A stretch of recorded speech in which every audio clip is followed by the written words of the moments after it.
ষোড় হাদিস রাসূল পাকের কলিজার টুকরা সাহাবী আনাস ইবনে মালিক আল আনসারী রাদিয়াল্লাহু তাআলা আনহু বর্ণনা করছেন, দিল দিয়া শোনো, নবীজি আসরের নামাজের ইমামতি করছেন, রাসূল পাক ইমাম, আর মুসল্লির মুক্তাদি হচ্ছেন ওমর, আবু বকর, ওসমান, আলী, তলহা, জুবায়ের। ইমামতি করছেন রাসূল। আসরের সালাত 4 রাকাত নামাজের 3 রাকাত ঠিক মতো পড়ালেন। চতুর্থ রাকাতের প্রথম সেজদা ঠিক মতো দিলেন, কিন্তু চতুর্থ সেজদার প্রথম সেজদা ঠিক মতো দিলেন, দ্বিতীয় সেজদায় গিয়া নবীজি আর উঠেন না। 1-2 মিনিট না, আধা ঘন্টা হয়ে গেছে। চতুর্থ রাকাতের দ্বিতীয় সেজদা থেকে নবীজি উঠেন না। সাহাবায়ে কেরাম আশ্চর্য, নবীজির হলো কি, এত লম্বা করলেন কেন? জিব্রাইল এসেছে নাকি?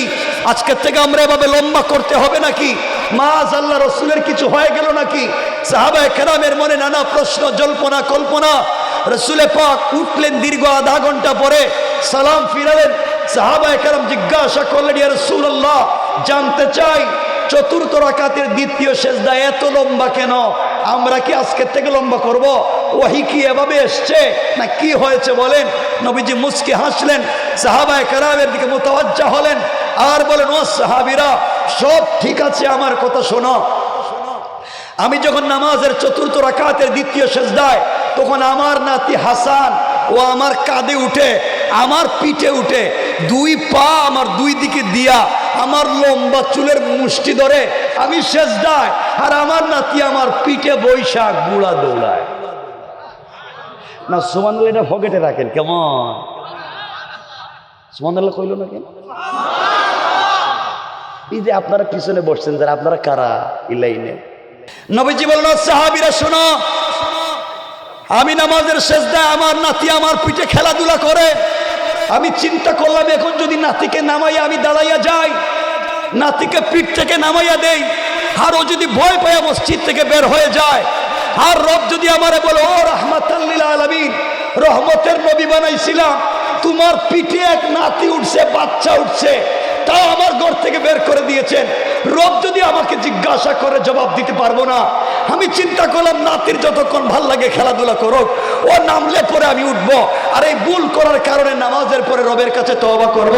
ও সাহাবীরা আশ্চর্য, আমি জিবরিল আমিন হাজির হলেন, সালামের পরে জবাব দিয়ে বলছেন, ইয়া রাসূলুল্লাহ, আপনি নামাজের সেজদায় হাসান আপনার পিঠে খেলাধুলা করে, আর রব আরশে আসিমে বৈশা এই চিত্র দেখে মুস্কি মুস্কি হাসে।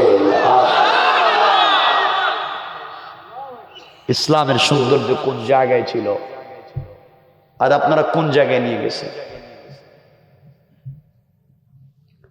বাচ্চারা দুষ্টামি করবে না, আপনি করবেন? কথাগুলো বুঝেন। বাচ্চাদের সঙ্গে খারাপ ব্যবহার করবেন না, ওদেরকে মসজিদে নিয়ে যান। আর অনেক মুরব্বী তো আছেন, অনেক জোয়ানও আছে, কিছু স্কুলের ছেলেরা, কলেজের ছেলেরা, বিভিন্ন ফ্যাক্টরিতে কাজ করে ছেলেরা নতুন মসজিদে নামাজে, হয়তো নামাজি হয়েছে, কোনো হুজুরের ওয়াজ শুনছে, পেন ঠিক নাই, অজু ঠিক নাই, টাকনু ঠিক নাই, কাপড় টাপড় ঠিক নেই, মসজিদে নতুন নামাজে যায়, একটু বেশি বেশি নামাজ পড়তে চায়, তসবিও পড়ে, কিছু কয়, দেখ দেখ দেখ নতুন নামাজ হয়েছে, ভাব ধরছে, আইসে অজু ঠিক মতো চিনে না, নামাজ আইসে, করে না এগুলা? এক কথা বলেন না কেন? কেন করেন? টিটকারি করেন কেন? সব বাদ দেও, যারা কাছে আসে বুকে জড়াইয়া নেও, মানুষকে বুকে জড়াও।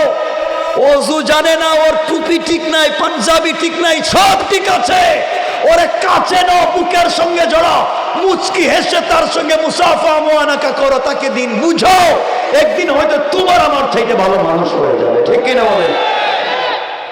কেন দূরে সরাইয়া দিবেন? কষ্ট পাইলেন? যুবক যারা আছে আমার কথা বুঝতেছ, জোয়ান যারা, তোমাদের ওয়াজ করে তো লাভ নাই, সুযোগ থাকলে সামনে কিছু কম না। তোমরা যে খারাপের খারাপ হইছো, কি যে খারাপ হইছো, তোমরা তো আসো, জোয়ান আছে আর তার গার্লফ্রেন্ড আছে, ঠিক কিনা? এটা ঠিক কইছে কেডা? এটা ঠিক কইলো কেন? এতক্ষণ ঠিক কইতে পারলেন না,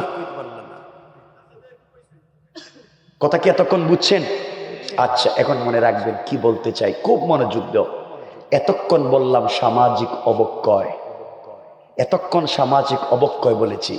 ও জওয়ানেরা, এই সামাজিক অবক্ষয় থেকে বাঁচবার জন্য একজনের সাথে প্রেম করতে হবে, একজনের সাথে সম্পর্ক করতে হবে। এই প্রেমিকের নাম 1 মিনিটে বলে দিই। ও জওয়ানেরা, তোমরাও প্রেম করো, তোমরাও প্রেমিক, আমিও প্রেমিক। তোমরা মনে করো না যে আমি প্রেম করি না, আমিও প্রেম করি, বাট তোমাদের মতো বুয়া জায়গায় প্রেম করি না। ও যুবকেরা শোনো, তুমি যেই মেয়ের সাথে প্রেম করো, তোমার গার্লফ্রেন্ড, তোমার প্রেমিকা, তার চামড়া হয়তো বিউটিফুল, তার চেহারা স্মার্ট, তার বয়স এক্সট্রা অর্ডিনারি করা। তোমার গার্লফ্রেন্ড তোমাকে টেলিফোন দিলে বাতের প্লেট ফালাইয়া কুত্তার মতো দৌড় দেও। কথা কো না কেন? শোনো জোয়ান, তোমাকে পায়ে ধরে বলছি জোয়ান, তোমার এই বিশ্ব সুন্দরী গার্লফ্রেন্ড যদি আজকের রাত্রে মইরা যায়, কসম রব্বে পাকের জাতের 72 ঘন্টার ভিতরে তার সুন্দর চামড়ার থেকে বের হবে পোকা। পোকা, সৌন্দর্য থাকবে না, পোকা। ও যুবক, তুমি যার প্রেমে পড়ে পড়ালেখা বাদ দিয়েছ, যার সাথে সম্পর্ক করে মা বাবার মুখে চুনকালি দিয়েছ, যার সাথে সম্পর্ক করে ফেন্সিডিল ইয়াবা ধরেছ, যাকে পাওয়ার জন্য রাত দিন দেশে বিদেশে ঢাকা শহরে কাজ করো, ফ্যাক্টরিতে কাজ করো, চাকরি করো, সব টাকা পয়সা ওই মেয়ের পিছনে খরচ করতেছ, বুকা যুবক তুমি জানো না যাকে পাওয়ার জন্য জীবন যৌবন ধ্বংস করে দিচ্ছিস। ও ভাই, তোর পায়ে ধরে বলছি, ওই মেয়ে যদি আগামীকালকে সকালবেলা ঘুম থেকে উঠে তোমার চাইতে স্মার্ট, তোমার চাইতে টাকাওয়ালা আরেকটা যুবককে পেয়ে যায়, হয়তো তোমাকে ভুলে যেতে 1 মিনিটও লাগবে না। কি এর সম্পর্ক? রব বলেছেন, ইয়া আইয়ুহাল ইনসান মা গাররাকা বিরাব্বিকাল কারীম। এই মানুষ তোদের কি হয়েছে, কে তোদেরকে বিভ্রান্ত করেছে আমার মতো মহান রব থেকে? অথচ আল্লাযী খালাকাকা, আমি তোদেরকে বানাইছি, আমি তোদেরকে বানাইছি। শোনো যুবক, আমি আমার কথা যদি আমার বোনদের কানে যায়, তোমাদের কাছে বলছি বোনেরা, তুমি একটা ছেলের জব দেখে, স্মার্টনেস দেখে তার প্রেমে পড়ে গিয়েছ। বুকা বোন, তুই জানিস না ওই ছেলে তোমাকে ধোঁকা দিয়া অন্য কোনো মেয়েকে নিয়ে চাইনিজে বসে আড্ডা দিতে পারে, অন্য কোনো মেয়েকে নিয়ে সেও পার্কে বসে আড্ডা দিতে পারে। দুনিয়া ধোঁকা। সম্পর্ক একজনের সাথে করা যায়, তিনি কে? একটু মজা করে আওয়াজ করে বলেন কে? প্রেম ওই জায়গায় করো। আমার রসুলের সঙ্গে তো আমার আল্লাহ নিজে প্রেম করেছেন। আমার আল্লাহ আমার রাসূলকে মাঝে মাঝে ডাক দিয়েছেন, ইয়া আইয়ুহাল মুদাসসির, ইয়া আইয়ুহাল মুজাম্মিল, কুম ফাআনজির, ওয়া রাব্বাকা ফাকাব্বির, ওয়া সিয়াবাকা ফাতাহহির, ওয়া চাদর ওয়ালা চাদর খোলো, ওয়া কম্বল ওয়ালা কম্বলের নিচ থেকে বের হও। ও কলিজার টুকরা বন্ধু, প্রেমিক হাবিবুল্লাহ, তুমি খাদিজাকে নিয়ে কম্বলের নিচে, আল্লাহু আরশ ইস্তাওয়া, আমি তোমার প্রেমিক আরশে আজিমে একা একা ভাল লাগে না বন্ধু, তুমি আয়েশাকে নিয়ে শুয়ে শুয়ে ঘুমাও, আমি তোমাকে পাওয়ার জন্য 1টা মিনিট ঘুমাই না। লা তাখুযুহু সিনাতুন ওয়ালা নাওম, আমি তোমাকে কাছে পেতে চাই, তোমার সাথে 1টা মিনিট কথা বলতে চাই। বন্ধু উঠো না ঘুম থেকে, ফেলে দাও না বিছানা, উঠো ঘুম থেকে, ঠান্ডা পানি দিয়ে ওযু করো, আর একটা বার সিজদায় গিয়ে বলো সুবহান রাব্বিয়াল আলা। আমি তোমার প্রেমিক কথা দিলাম, আরশে আজিমে থাকবো না, সাথে সাথে তোমার ঘরের দরজায় হাজির হয়ে যাব। হাজির। রব তার নাম, রব তোমাকে ডাকে, কাছে পেতে চায়, 1 মিনিট কথা বলতে চায়। জওয়ান, তোমাদেরকে আবারও বলছি, গুনাহ করেছ, এই তো জেনা করে ফেলেছ, কবিরা গুনাহ করে ফেলেছ, ফেন্সিডিল ইয়াবা ভুলে খেয়ে ফেলেছ, নফরমানি শয়তানি বদমাইশি করে ফেলেছ, লজ্জা আল্লাহকে কিছু বলতে পারো না, যা হয়েছে সব বাদ দিয়ে দাও। রব বলছেন, বান্দা বড় অপরাধী হলে মা বাপ সন্তানকে ত্যায্য পুত্র করে দেয়, অপরাধী হলে টিচার স্টুডেন্টকে ক্লাস থেকে বের করে দেয়, অপরাধী হলে কোনো পীর তার মুরিদকে খানকা থেকে বের করে দেয়, অপরাধ বেশি করলে কোন রাষ্ট্র তার নাগরিককে দেশ থেকে বের করে দেয়, বড় অপরাধী হলে কোন নবী তার উম্মতকে তার কাছ থেকে বের করে দেয়। ও বান্দা, ওরা তো জানে না আমি তোদেরকে কত ভালোবাসি। যা হয়েছে তো হয়েছে, সব অপরাধের গাঁটটি জমা করে আসমান জমিন যদি গুনায় ভরে যায়, গোটা দুনিয়া যদি গুনায় ভরে যায়, সকল গুনাহ নিয়া একটা বার আমাকে রব বলে ডাক দে, আমি রব কথা দিলাম সব গুনাহকে মাফ করে জান্নাতি বলে ফয়সালা করতে 1 মিনিটও দেরি হবে না। টুলে কি হেলান দেওয়া যায়, ভাব ধরা যায়? তাহলে বোঝা গেল নামাজে খুশু খুজু ঠিক থাকবে, নামাজের ভিতরে রবের কথা মনে হবে। কারণ টুলে উল্টা পাল্টা করলে পড়ে যাবেন। কথা বলেন না কেন? ভাবও ধরতে পারবেন না, পাও লম্বা করতে পারবেন না, হেলানো দিতে পারবেন না। জয় মিনিট থাকবেন, ওই মিনিটে ইবাদত করবেন, ঠিক কিনা বলেন? সুতরাং সুজা হয়ে যান। কষ্ট পাইলেন আমার কথায়? বুঝি না, বউ বাচ্চা নিয়ে মার্কেটে যান, শ্বশুর বাড়ি গিয়ে আড্ডা মারেন, রাত 3টা পর্যন্ত দাঁড়ায় দাঁড়ায় খেলা দেখতে পারেন, আর মসজিদে গেলে বুঝি চেয়ার লাগে। আল্লাহকে অশয়তান করলেটা কি? সারা দুনিয়া ঘুরাইলে পাও দিয়া, তো মসজিদে এসে বসলে কে? কথা বলেন না কেন? কোন ইসলাম এগুলো পাইলেন?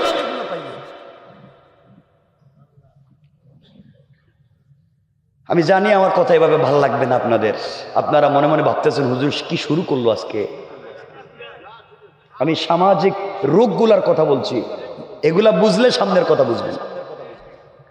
আরো অনেক গ্রাম আছে, খুব মনোযোগ দেন বাবা কি বলতেছে। অনেক এলাকায় আছে ছোট ছোট বাচ্চারা মসজিদে নামাজে যায়, আর কিছু মুসল্লিদেরকে বাইর করে দেয়।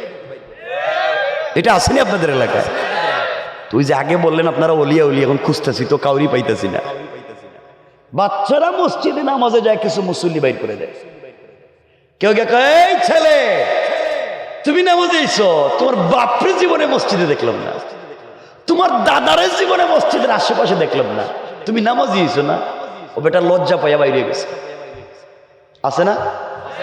কিছু বাচ্চারা মসজিদে নামাজে যায়, আর কিছু মুসল্লি বলে এই বাচ্চা পিছনে যা, গেছে 1 কাতার পিছনে। আরেক মুসল্লি এসে কয় আরেকটু যা, গেছে আরেক কাতার পিছনে। আরেক মুরব্বী এসে কয় ছেলে আরেকটু পিছনে যা, বাচ্চা গেছে আরেকটু পিছনে। যাইতে যাইতে গেছে গা মসজিদের বারান্দায়। দূর জীবনের মসজিদে বাইর করে দিছে রাইয়া লাভ কি? কথা বলেন না কেন? কথা বলেন না কেন? আমাকে বলেন কেন বাচ্চাকে মসজিদ থেকে বাইর করছেন? বলা লাগবে আজকে, বলেন। কথা বলতেছে না কেন? আমি তো শুরুতেই বলছি আমার সাথে কথা বলা লাগবে। নামাজে ডিস্টার্ব করে, আর কি করে? দৌড়াদৌড়ি করে, কথাবার্তা কয়, চিল্লাচিল্লি করে। ঠিক আছে, নামাজে চিল্লাচিল্লি করে, দৌড়াদৌড়ি করে, ডিস্টার্ব করে, মারামারি করে, এই তো সব মানছি। বাচ্চারা মসজিদে যায়, চিল্লায়, মারামারি করে, দৌড়াদৌড়ি করে, শয়তানি করে, সব ঠিক। কিন্তু বাহির করে দিতে বলছে কে? বাইর করছেন কেন? গায়ের জোর মসজিদে গিয়া। শুনেন, আজকের থেকে রাজেন্দ্রপুরের সব বাচ্চারা মসজিদে যাবে। বলেন, মুরব্বী আপনাকে বলছি, আপনার এলাকার 8-10 বছরের বাচ্চা মসজিদে নামাজে গিয়েছে, আপনি বের করে দিয়েছেন। আর আপনি তো 8-10 বছর বয়সে যাত্রা গানে আর সিনেমা হলে গিয়েছিলেন, ঠিক কিনা বলেন? আপনি বয়সে কই ছিলেন? এখন গ্রামের কেউ দেখতে পারে না, বউ পর্যন্ত করেন দেখতে পারে না, মসজিদে এসে বসে থাকেন। আপনারা কি মনে করছেন আমি উগান্ডা থেকে এসেছি? আমি এই দুনিয়া, এই বাংলাদেশে জন্ম নিয়েছি, বাট আপনাদের কন্ডিশন আমার বহুত ভালো জানা আছে। কেন এগুলা করছে? আল্লাহর ঘরে এসেছে, আমরা তো ভয় পাচ্ছি আগামী প্রজন্ম নিয়ে ওরা মসজিদ চিনবে কিনা। যে হারে সকালে ঘুম থেকে উঠে ঘুমাতে যাওয়া পর্যন্ত প্রাইভেট প্রাইভেট প্রাইভেট, বাচ্চা তো শুধু পড়তেই আছে, এই টিচারের কাছে, ওই টিচারের কাছে, এই ম্যাডামের কাছে, এই কোচিংয়ে, ওই কোচিংয়ে, রাত দিন শেষ, কোন সময় সপ্তাহ যায় শেষ। এই বাচ্চা তো মসজিদ চিনবে না। আর আপনার এলাকার বাচ্চারা মসজিদে যায়, বাইর করে দেন।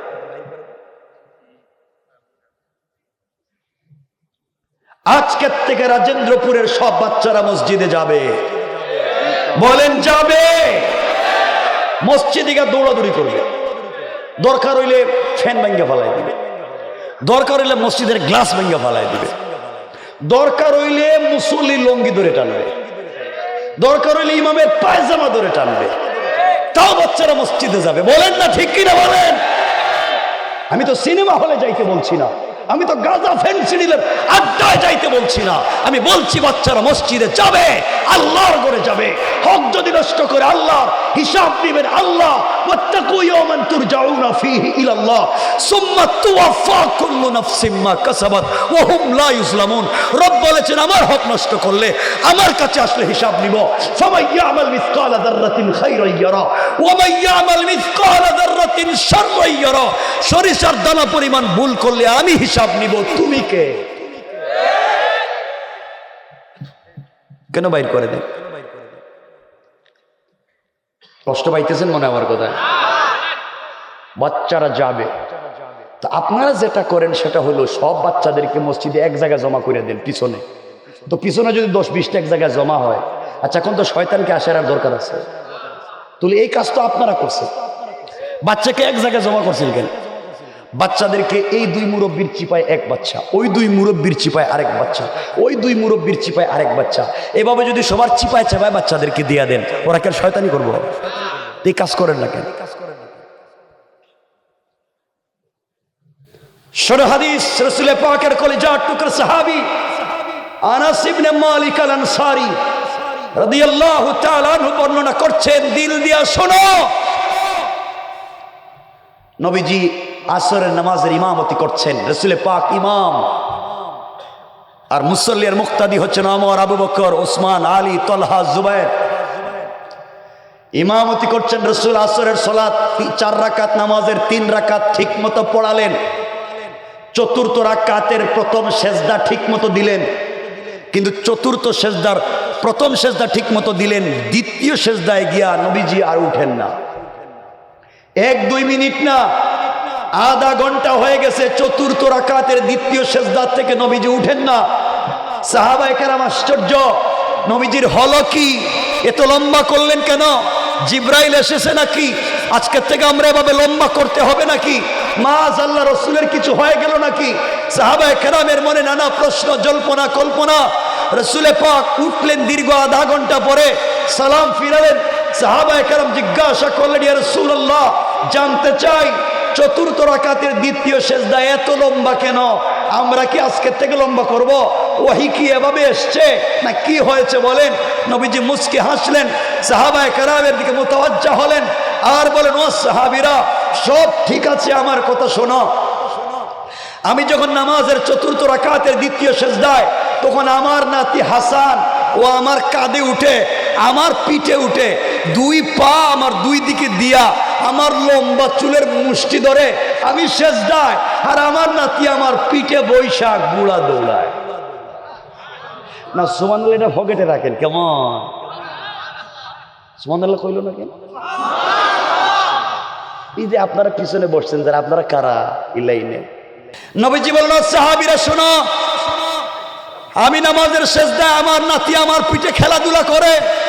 আমি চিন্তা করলাম, এখন যদি নাতিকে নামাইয়া আমি দাঁড়াইয়া যাই, নাতিকে পিঠ থেকে নামাইয়া দেই, আর ও যদি ভয় পায় মসজিদ থেকে বের হয়ে যায়, আর রব যদি আমারে বলে, ও রাহমাতাল লিল আলামিন, রহমতের নবী বানাইছিলাম, তোমার পিঠে এক নাতি উঠছে, বাচ্চা উঠছে, তাও আমার ঘর থেকে বের করে দিয়েছেন। রব যদি আমাকে জিজ্ঞাসা করে জবাব দিতে পারবো না। আমি চিন্তা করলাম, নাতির যতক্ষণ ভাল লাগে খেলাধুলা করুক, ও নামলে পরে আমি উঠবো, আর এই ভুল করার কারণে নামাজের পরে রবের কাছে তওবা করব। ও সাহাবীরা আশ্চর্য, আমি জিবরিল আমিন হাজির হলেন, সালামের পরে জবাব দিয়ে বলছেন, ইয়া রাসূলুল্লাহ, আপনি নামাজের সেজদায় হাসান আপনার পিঠে খেলাধুলা করে, আর রব আরশে আসিমে বৈশা এই চিত্র দেখে মুচকি মুচকি হাসে। ইসলামের সৌন্দর্য কোন জায়গায় ছিল, আর আপনারা কোন জায়গায় নিয়ে গেছেন? বাচ্চারা দুষ্টামি করবে না, আপনি করবেন?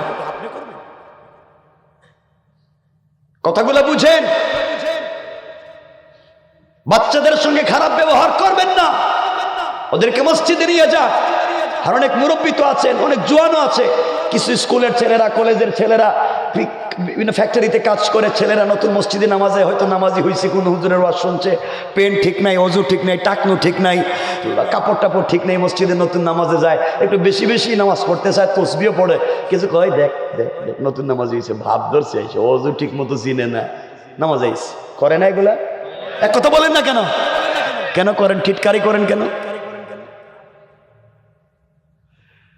সব বাদ দেও, যারা কাছে আসে বুকে জড়াইয়া নেও, মানুষকে বুকে জড়াও। ওযু জানে না, ওর টুপি ঠিক নাই, পাঞ্জাবি ঠিক নাই, সব ঠিক আছে, ওরে কাছে নাও, বুকের সঙ্গে জড়াও, মুচকি হেসে তার সঙ্গে মুসাফা মুআনাকা করো, তাকে দিন বুঝাও, একদিন হয়তো তোমার আমার চাইতে ভালো মানুষ হয়ে যাবে। ঠিক কিনা বলেন? কেন দূরে সরাইয়া দিবেন? কষ্ট পাইলেন? যুবক যারা আছে আমার কথা বুঝতেছ, জোয়ান যারা, তোমাদের ওয়াজ করে তো লাভ নাই, সুযোগ থাকলে সামনে কিছু কম না। তোমরা যে খারাপের খারাপ হইছো, কি যে খারাপ হইছো। তোমরা তো আসো, জোয়ান আছে আর তার গার্লফ্রেন্ড আছে, ঠিক কিনা? হেরা ঠিক কইছে কেডা? হেরা ঠিক কইল কেন? এতক্ষণ ঠিক কইতে পারল না, কথা কি এতক্ষণ বুঝছেন? আচ্ছা, এখন মনে রাখবেন কি বলতে চাই, খুব মনোযোগ দাও। এতক্ষণ বললাম সামাজিক অবক্ষয়, এতক্ষণ সামাজিক অবক্ষয় বলেছি। ও জওয়ানেরা, এই সামাজিক অবক্ষয় থেকে বাঁচবার জন্য একজনের সাথে প্রেম করতে হবে, একজনের সাথে সম্পর্ক করতে হবে। এই প্রেমিকের নাম 1 মিনিটে বলে দিই।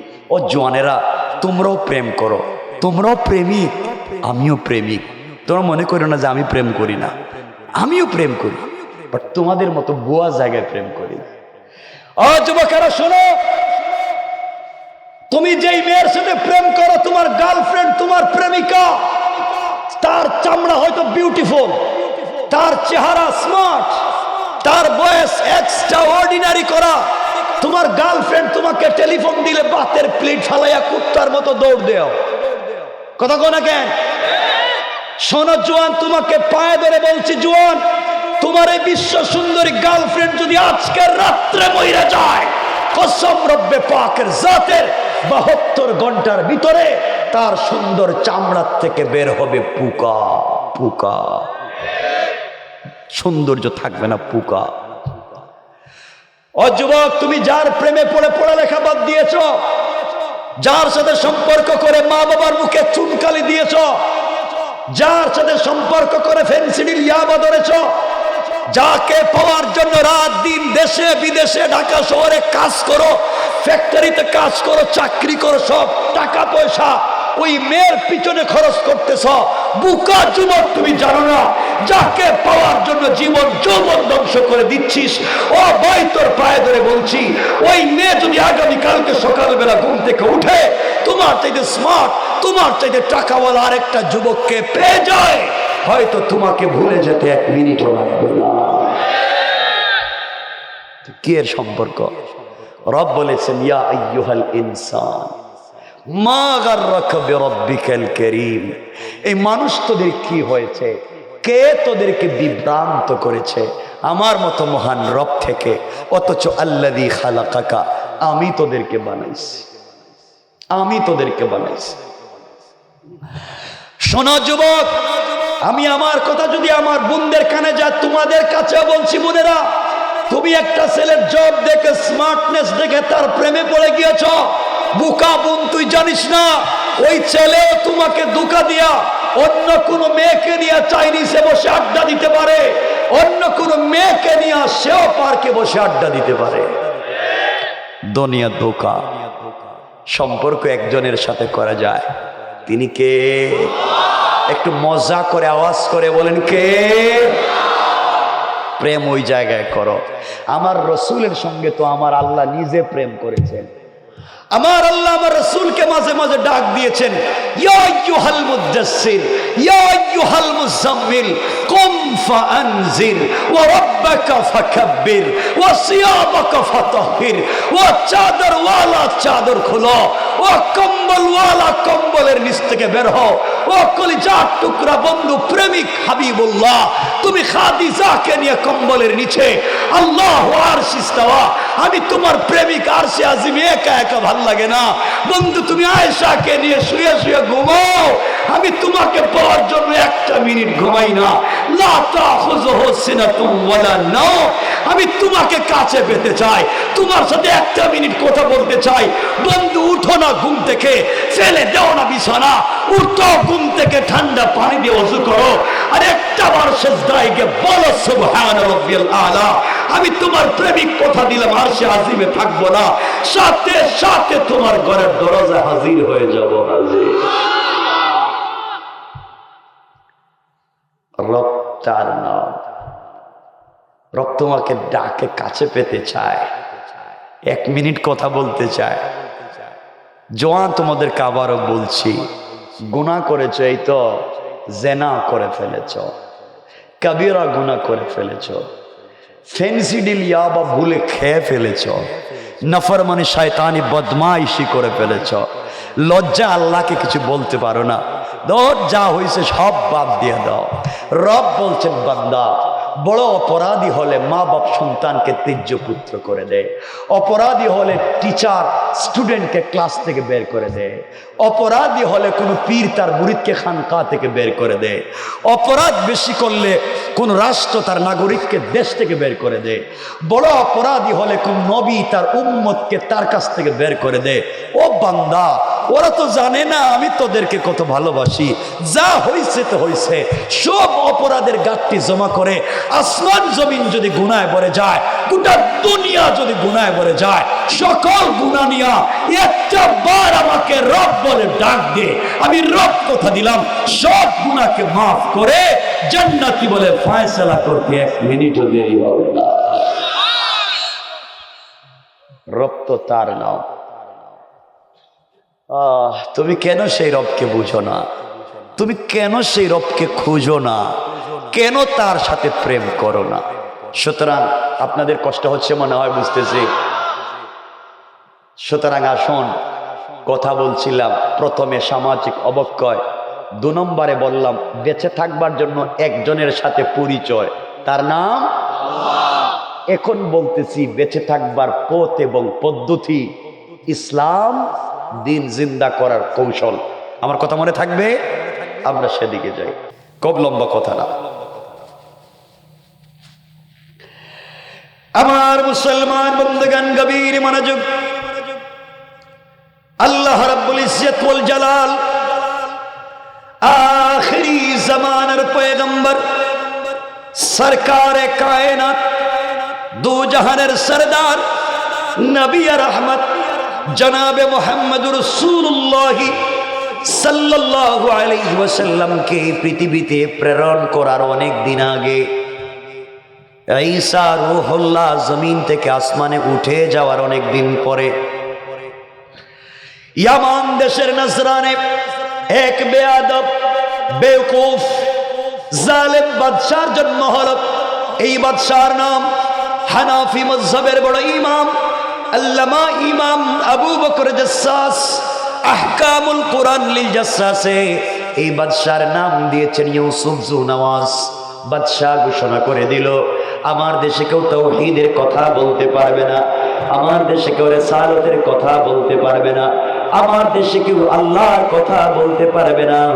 যেই ব্যক্তি এক আল্লাহর কথা বলবে, যেই ব্যক্তি রাসূলের রিসালাতের কথা বলবে, তার মৃত্যুদণ্ড। নাউজুবিল্লাহ বলবেন না?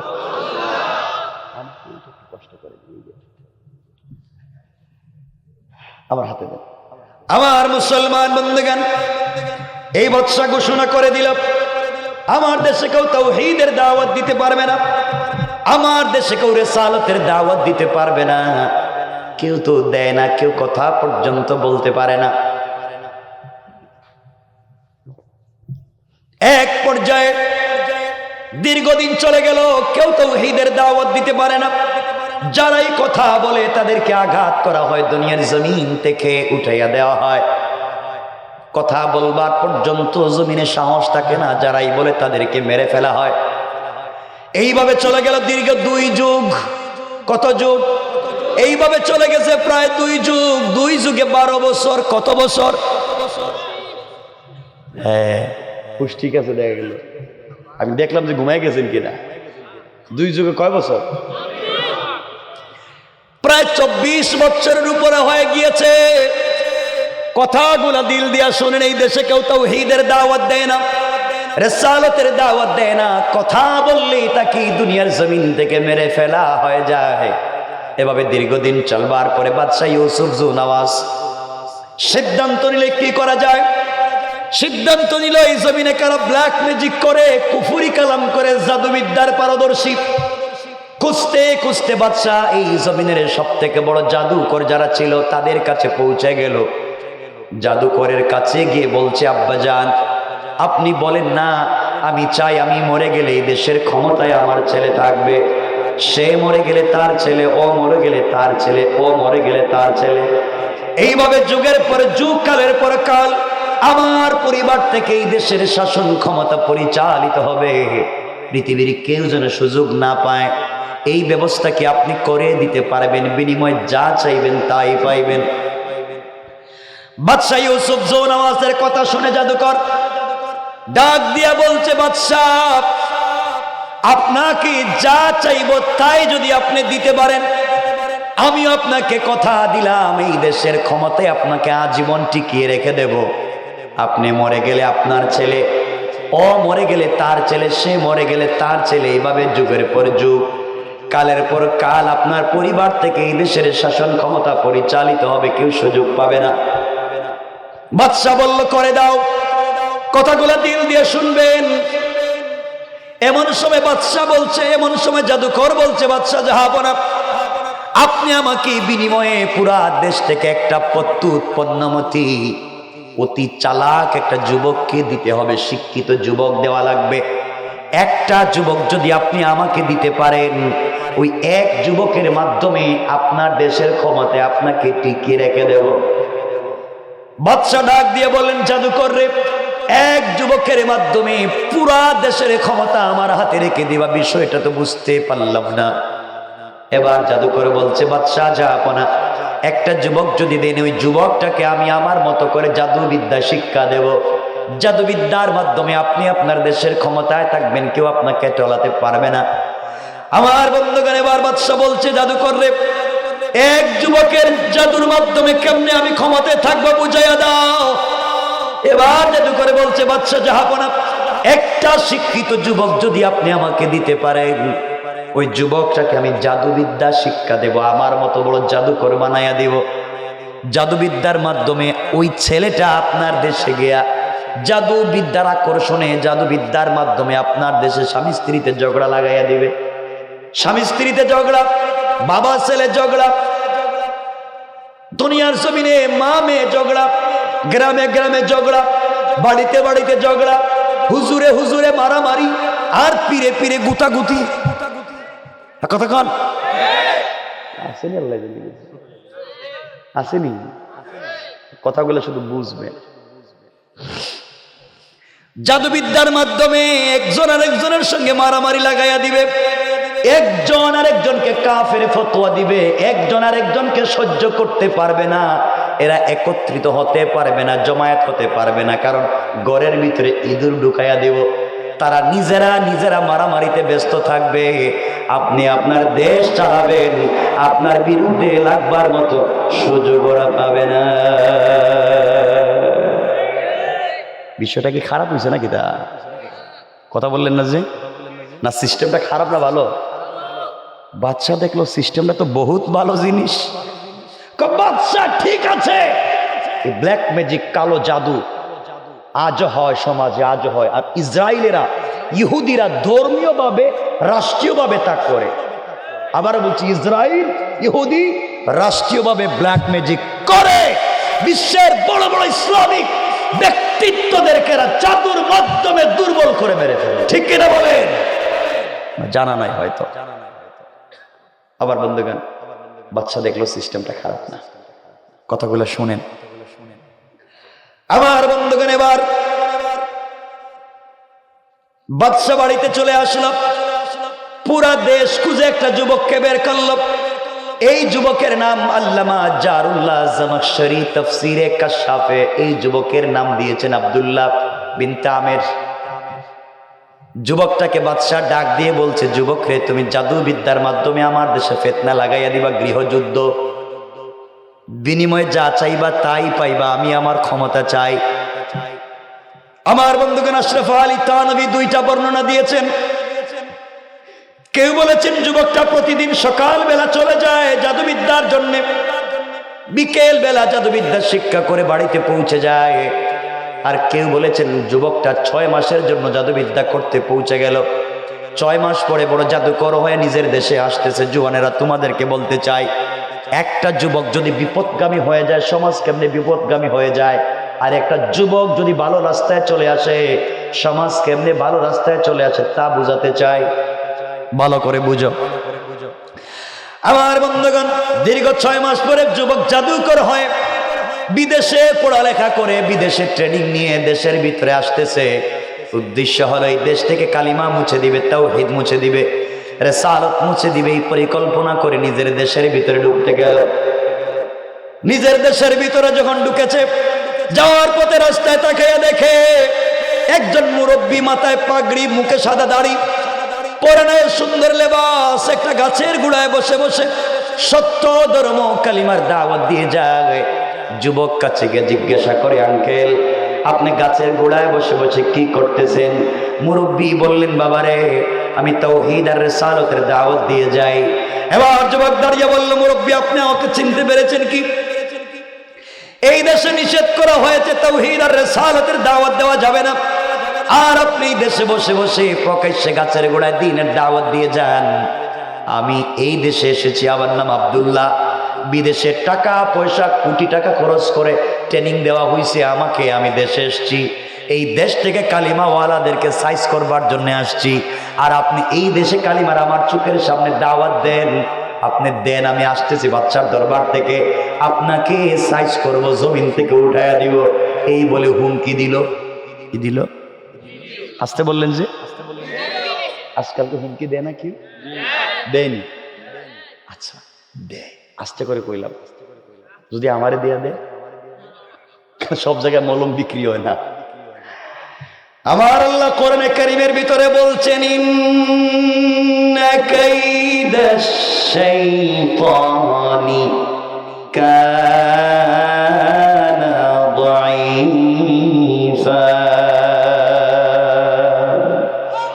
আল্লাহ রাব্বুল ইজ্জতুল জালাল বলেন, মুসলমানেরা, কাফের বেঈমানেরা দিনকে মুছে দেওয়ার জন্য যত কৌশল করবে, যত কৌশল করুক না কেন, সবগুলা কৌশল আমি আল্লাহর কাছে মশা মাছির চাইতে আরো বেশি দুর্বল। কোন ঠিক কিনা?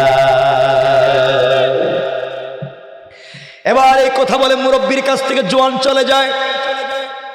আল্লাহর ওলি দাঁড়িয়ে গেলেন, যুবকের চেহারার দিকে তাকালেন, দীর্ঘক্ষণ তাকিয়ে তাকিয়ে কাঁদলেন, তারপরে মুচকি হাসতে শুরু করলেন। যুবক জিজ্ঞাসা করে, আঙ্কেল, আপনি আমার চেহারার দিকে তাকাইয়া কাঁদলেন কেন, হাসলেন কেন?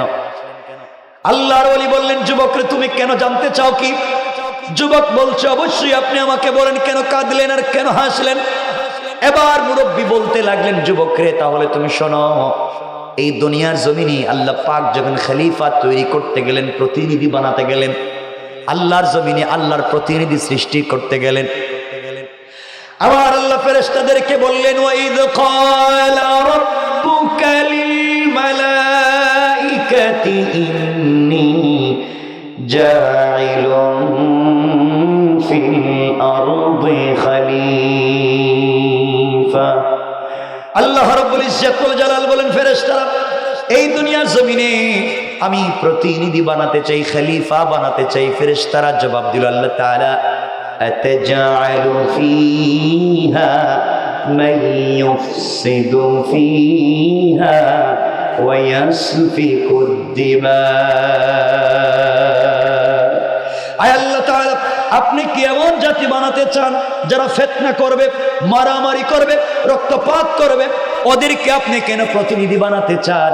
ওয়া নাহনু নুসাব্বিহু বিহামদিকা ওয়া নুকদ্দিসু লাক, আমরা সব সময় তোমার ইবাদত করি, তাসবিহ পড়ি, সাজদা করি, তুমি কেন আমাদেরকে বানাতে চাও না? ও যুবক, এমন সময় আমার আল্লাহ জবাব দিলেন, ক্বালা ইন্নী আ'লামু মা লা তা'লামুন। আল্লাহ রাব্বুল ইজ্জত ওয়াল জালাল বললেন, ফেরেশতারা আমি কেন প্রতিনিধি বানাতে চাই পৃথিবীর কেউ জানে না, একমাত্র জানেন কে? যুবক আব্দুল্লাহ, এমন সময় ফেরেশতারা দুনিয়ার জমিনের মাটির উপরিভাগ থেকে কিছু মাটি একত্রিত করে খাই বানায়া আদমের কঙ্কাল তৈরি করে, আদমের অবয়ব তৈরি করে, আদমের বডি তৈরি করে আল্লাহর সামনে হাজির করে বলছে, আল্লাহ তাআলা দেখেন তো আদমের কঙ্কাল তৈরি করলাম, কেমন হলো? ও যুবক আব্দুল্লাহ, এমন সময় আমার আল্লাহ ফেরেশতাদের তৈরি করা আদমের কঙ্কালের দিকে তাকায়া ডাক দিয়ে বলেন, ফেরেশতারা তোমরা যেইভাবে তৈরি করেছ ওটা আমি আল্লাহর কাছে পছন্দ হয় নাই, আমি আল্লাহর কাছে ভালো লাগে নাই। আমার বান্দারা দুনিয়ার জমিনে যাওয়ার পরে আমি আল্লাহকে চর্ম চোখ দিয়ে দেখবে না, আমি আল্লাহকে না দেখে আমার দিন জিন্দা করবার জন্য আমার জমিনে আমার তাওহীদ এবং রিসালাতকে জিন্দা করবার জন্য আমার বান্দারা জীবন যৌবন বিসর্জন করে দেবে শুধুমাত্র কেবলমাত্র আমার জন্য। তোমরা যেভাবে তৈরি করেছো ওইটা আমি আল্লাহর পছন্দ হয় নাই, আমি আল্লাহর ভালো লাগে নাই। সুতরাং তোমরা যাও, আবার কিছু মাটি একত্রিত করে আমি আল্লাহর দরবারে নিয়ে আসবা। এই মুহূর্তে আমি আল্লাহ আমার হাত মোবারক লাগাইয়া দুনিয়ার জমিনে আদম বানাতে চাই। পড়েন সুবহানাল্লাহ। যুবক আব্দুল্লাহ, এমন সময়ে ফেরেশতারা যখন আল্লাহর সামনে মাটির উপরিভাগ থেকে মাটি এনে খাই বানাইয়া খামির বানাইয়া আল্লাহর সামনে হাজিরি করে দিল, আল্লাহ পাক রব্বুল ইজ্জত ওয়াল জালাল সর্বপ্রথম নিজের হাত মোবারক লাগাইয়া আদমের কপাল তৈরি করলেন, আদমের ঠোঁট, আদমের গাল, আদমের কণ্ঠনালী আমার আল্লাহ তৈরি করে ফেরেশতাদের দিকে তাকাইয়া ডাক দিয়ে বলেন, ফেরেশতারা এই যে আমি আল্লাহ আমার কুদরতের হাতে তৈরি করেছি, তাকাইয়া দেখো কেমন হলো। ও যুবক আব্দুল্লাহ, এমন সময় সমস্ত ফেরেশতারা আদমের চেহারা মোবারকের দিকে তাকাইয়া আল্লাহর কদমে সিজদা করে ডাক দিয়ে বলেছে, আল্লাহ তাআলা আপনি পৃথিবীতে যা সৃষ্টি করেছেন আদমের মতো এত সুন্দর চেহারা এই জন্মে আমরা কোনোদিন দেখি না। আমার আল্লাহ এই কথার জবাবে ভাবে দিচ্ছেন কোরআনে কারীমের 30 নম্বর পারা সূরা 3 এর মধ্যখানে আমার আল্লাহ ডাক দিয়া বললেন, লাকাদ খালাকানাল ইনসানা ফি আহসানি তাকওয়িম। আল্লাহ রাব্বুল ইজ্জত ওয়াল জালাল বললেন, দুনিয়ার জমিনে আমি আল্লাহ আদমের অবয়ব যত সুন্দর করে তৈরি করেছি, এত সুন্দর করে এই পৃথিবীতে আর কিছুই বানাই নাই। পড়েন সুবহানাল্লাহ।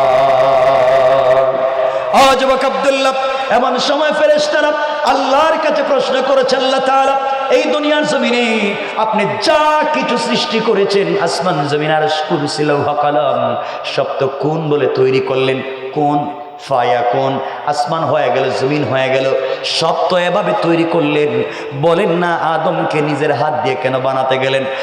যুবক আব্দুল্লাহ, এমন সময় আমার আল্লাহ জবাব দিলেন, ফেরেশতারা আমার আদম সন্তানেরা দুনিয়ায় যাওয়ার পরে আমি আল্লাহকে ভুলে যাবে, দুনিয়ার লোভে পড়ে, দুনিয়ার মোহে পড়ে, দুনিয়ার অহমিকায় পড়ে, দুনিয়ার সম্পদের ক্ষমতার পিছনে পড়ে আমি আল্লাহকে ভুলে যাবে।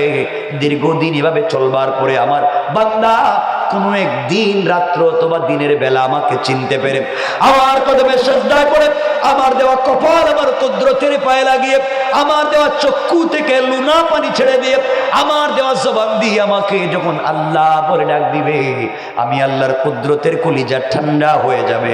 সাথে সাথে আমি আল্লাহ আমার বান্দার গোটা জিন্দেগির গুনাহগুলোকে মাফ করে জান্নাতি বলে ফয়সালা করে দিতে আমি আল্লাহ 1 মিনিটও দেরি হবে না। পড়েন সুবহানাল্লাহ।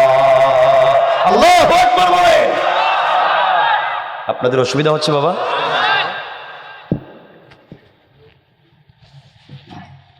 রাত্রি কিন্তু 11:15 হয়ে গেছে, অসুবিধা হচ্ছে? হাত তুলে দেখান তো। কার কার অসুবিধা হচ্ছে? অসুবিধা হইতেছে? তা আপনাদের অসুবিধা মানে আমার ডাবল সুবিধা। তাড়াতাড়ি গেলাম গা, কারণ শুক্রবার তো জুমা পড়াইতে হবে। কষ্ট হচ্ছে না তো? প্রস্রাবে ধরছেনি কারো? ধরছে আঙ্কে, ঠিক আছে আপনি যান বাবা, মাটি আপনি যান গা, আপনি আবার আইসেন, ঠিক আছে। এই দেখছেন না, মুরব্বী কথা বলে গেছে, আবার আসবে বলছে। আর আপনারা আমার বন্ধুগণ শোনেন কি বলতে চাই, মনোযোগ দিয়ে শোনেন। মুরব্বী বলছেন, ও যুবক, আমার আল্লাহ বলেছেন যত অপরাধ করো, যত অন্যায় করো, রব বলেছেন তিনি ক্ষমা করে দিবেন। এজন্যই নিজের হাত দিয়ে বানাইছেন। আমি তোমার চেহারার দিকে তাকাইয়া এই জন্যে হাসলাম, তোমার মতো বোকা, তোমার মতো আহাম্মক এই পৃথিবীতে আর নাই। আরে আল্লাহ বলছে যত অপরাধ করো রব ক্ষমা করে দিবেন। আর তুমি তো মাত্র জাদুবিদ্যা শিখছো, জাদু। আমার মন বলছে তুমি যদি এই মুহূর্তে জাদুবিদ্যা বাদ দিয়া আল্লাহর তাওহীদ এবং রাসূলের রিসালাতে বিশ্বাস করো, জাদুবিদ্যা নিয়ে যে শক্তি পাইছো তার চাইতে বেশি মহাশক্তি পাইছো। আল্লাহ আকবার তো আসতে বললেন। যুবক, তুমি যদি কালিমা পড়ো তাহলে জবানে স্বাদ পাইবা, কলিজায় শান্তি পাইবা। এয়ার কুলার, এয়ার কন্ডিশন, টাইস, সিরামিক ফিট করা রুমে ঘুমিয়ে যে শান্তি পাওয়া যায় না, তুমি এই শান্তি পাইবা। আল্লাহ তোমার গোটা জিন্দিগির গুনাহ মাফ করে আল্লাহর ওলি বানাইয়া দিবে। আর সব থেকে বড় জিনিস যেটা, তুমি এতদিন এত হাজার কোটি টাকা খরচ করে যে জাদুবিদ্যা শিখে যে পাওয়ার পাইছো, কালিমা পড়লে রবের পাওয়ার তুমি পাইবা। সুবহানাল্লাহ, একটু জোরে বলেন না। যুবক চিন্তায় পড়ে গেছে, কি বলবে কি বলবে, মুরব্বী 1-2 মিনিটে কি বলতেছে এগুলা। যুবক, এই জন্য তোমার দিকে তাকাই হাসলাম, তোমার মতো বুকা মানুষ আর নাই। রব বলছে মাফ করে দিবে, আর তুমি গুনাহ নিয়ে ঘুরতেছো কেন? কাঁদলেন কেন? এটা কোন আল্লাহর ওলি ডাক দিয়া বললেন, যুবক রে, আমার কান্নার কারণ হলো যুবক, আমি তাকাইয়া দেখলাম এই দুনিয়ার জমিনে কত সন্তান, কত জওয়ানকে আমার চোখে দেখেছি। এত সুন্দর চেহারার কোন জওয়ানকে আজ অব্দি আমি দেখলাম না। আল্লাহ তোমাকে এত সুন্দর করে তৈরি করেছে, চিন্তা করে দেখলাম তোমার ভিতরে আল্লাহর পরিচয় নাই, তোমার ভিতরে রাসূলের রিসালাত নাই রে জওয়ান। এই মুহূর্তে মরে গেলে চেহারার সৌন্দর্য সুন্দর থাকবে না, বডির সৌন্দর্য সুন্দর থাকবে না। আল্লাহর পরিচয় না থাকবার কারণে কবরে গেলে ফেরেশতারা তোমাকে আঘাত করবে, তোমার অস্তিত্ব নষ্ট করে দিবে, চেহারার সৌন্দর্য বিনাশ করবে, সাপ বিচ্ছু তোমাকে দংশন করবে। এই জন্য কাঁদলাম। যুবকরে, তোমার কি মন বলছে না তুমি জাদুবিদ্যা বাদ দিয়ে কালিমাটা পড়ে নাও? কালিমা পড়লে তুমি স্বাদ পাইবা, শান্তি পাইবা। আর জাদুবিদ্যা করে যে পাওয়ার পাইছো, আমার মন বলছে আমার আল্লাহ তার চাইতে 1000 কোটি গুণ বেশি পাওয়ার তোমাকে দিয়ে দিবে। পড়েন সুবহানাল্লাহ। কয়েক মিনিট এইভাবে ওয়াজ করলেন। যুবক চিন্তা করছে করবো কি, করবো কি, জাদু রাখবো না বাদ দিয়ে দেব? হুজুর, সত্যি যদি আগের চাইতে বেশি ক্ষমতা পাওয়া যায় আর দিলে যদি শান্তি পাওয়া যায়, আমাকে কালিমা পড়াইয়া দেন। আল্লাহু আকবার বললেন না? বাদশাহ সিদ্ধান্ত নিয়েছে এই দেশ থেকে এই জওয়ানের মাধ্যমে দিন মুছে দিবে, দিন। আর এই মুহূর্তে আল্লাহ সিদ্ধান্ত নিলেন এই যুবকের মাধ্যমে এই দেশে দিন জিন্দা করে দিবে। আল্লাহু আকবার বললেন না? আমার আল্লাহ কোরআনে কারিমে বলছেন, ওয়া মাকারু ওয়া মাকারাল্লাহ ওয়াল্লাহু খায়রুল মাকিরিন।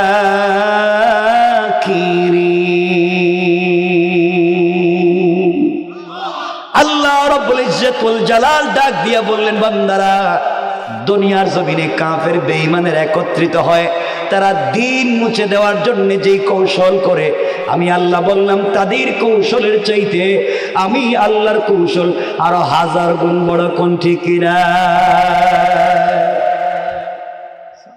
জায়গায় মানে ছেড়ে দেখি ছেড়ে দে, হবে না, আবার কোন বিপদে ফেলাই দিব। ভাই থাক রে, আর কয়েক মিনিট ওয়াজ করে রেখে দিন। অসুবিধা হচ্ছে আপনাদের? কারণ যদি আবার ছেড়ে দে, মাঝে মাঝে মাইকে ছেড়ে দিচ্ছে। আমার বন্ধুগণ, মুরব্বী বলছেন বাবা কালিমা পড়ে ফেলো। যুবক বলছে হুজুর আমারে কালিমা পড়াইয়া দেন। আল্লাহর ওলি যুবকটাকে কালিমা পড়াইয়া দিলেন। সুবহানাল্লাহ। কালিমা পড়ার পরে জোয়ান বলছে হুজুর আপনি না বললেন কালিমা পড়লে জবানে স্বাদ পাবো, কলিজায় শান্তি পাবো, আমি তো কিছুই পাইতেছি না। আল্লাহর ওলি বললেন যুবক রে, তুমি তো কালেমার অর্ধেক পড়েছ, বাকি অর্ধেক বাকি আছে। হুজুর বাকি অর্ধেকটা কি? বাবা বাকি অর্ধেক হলো তোমাকে আমার বুকের সঙ্গে তোমার বুকটা লাগাইয়া একটা জাতা দিন, একটা চাপ দিন।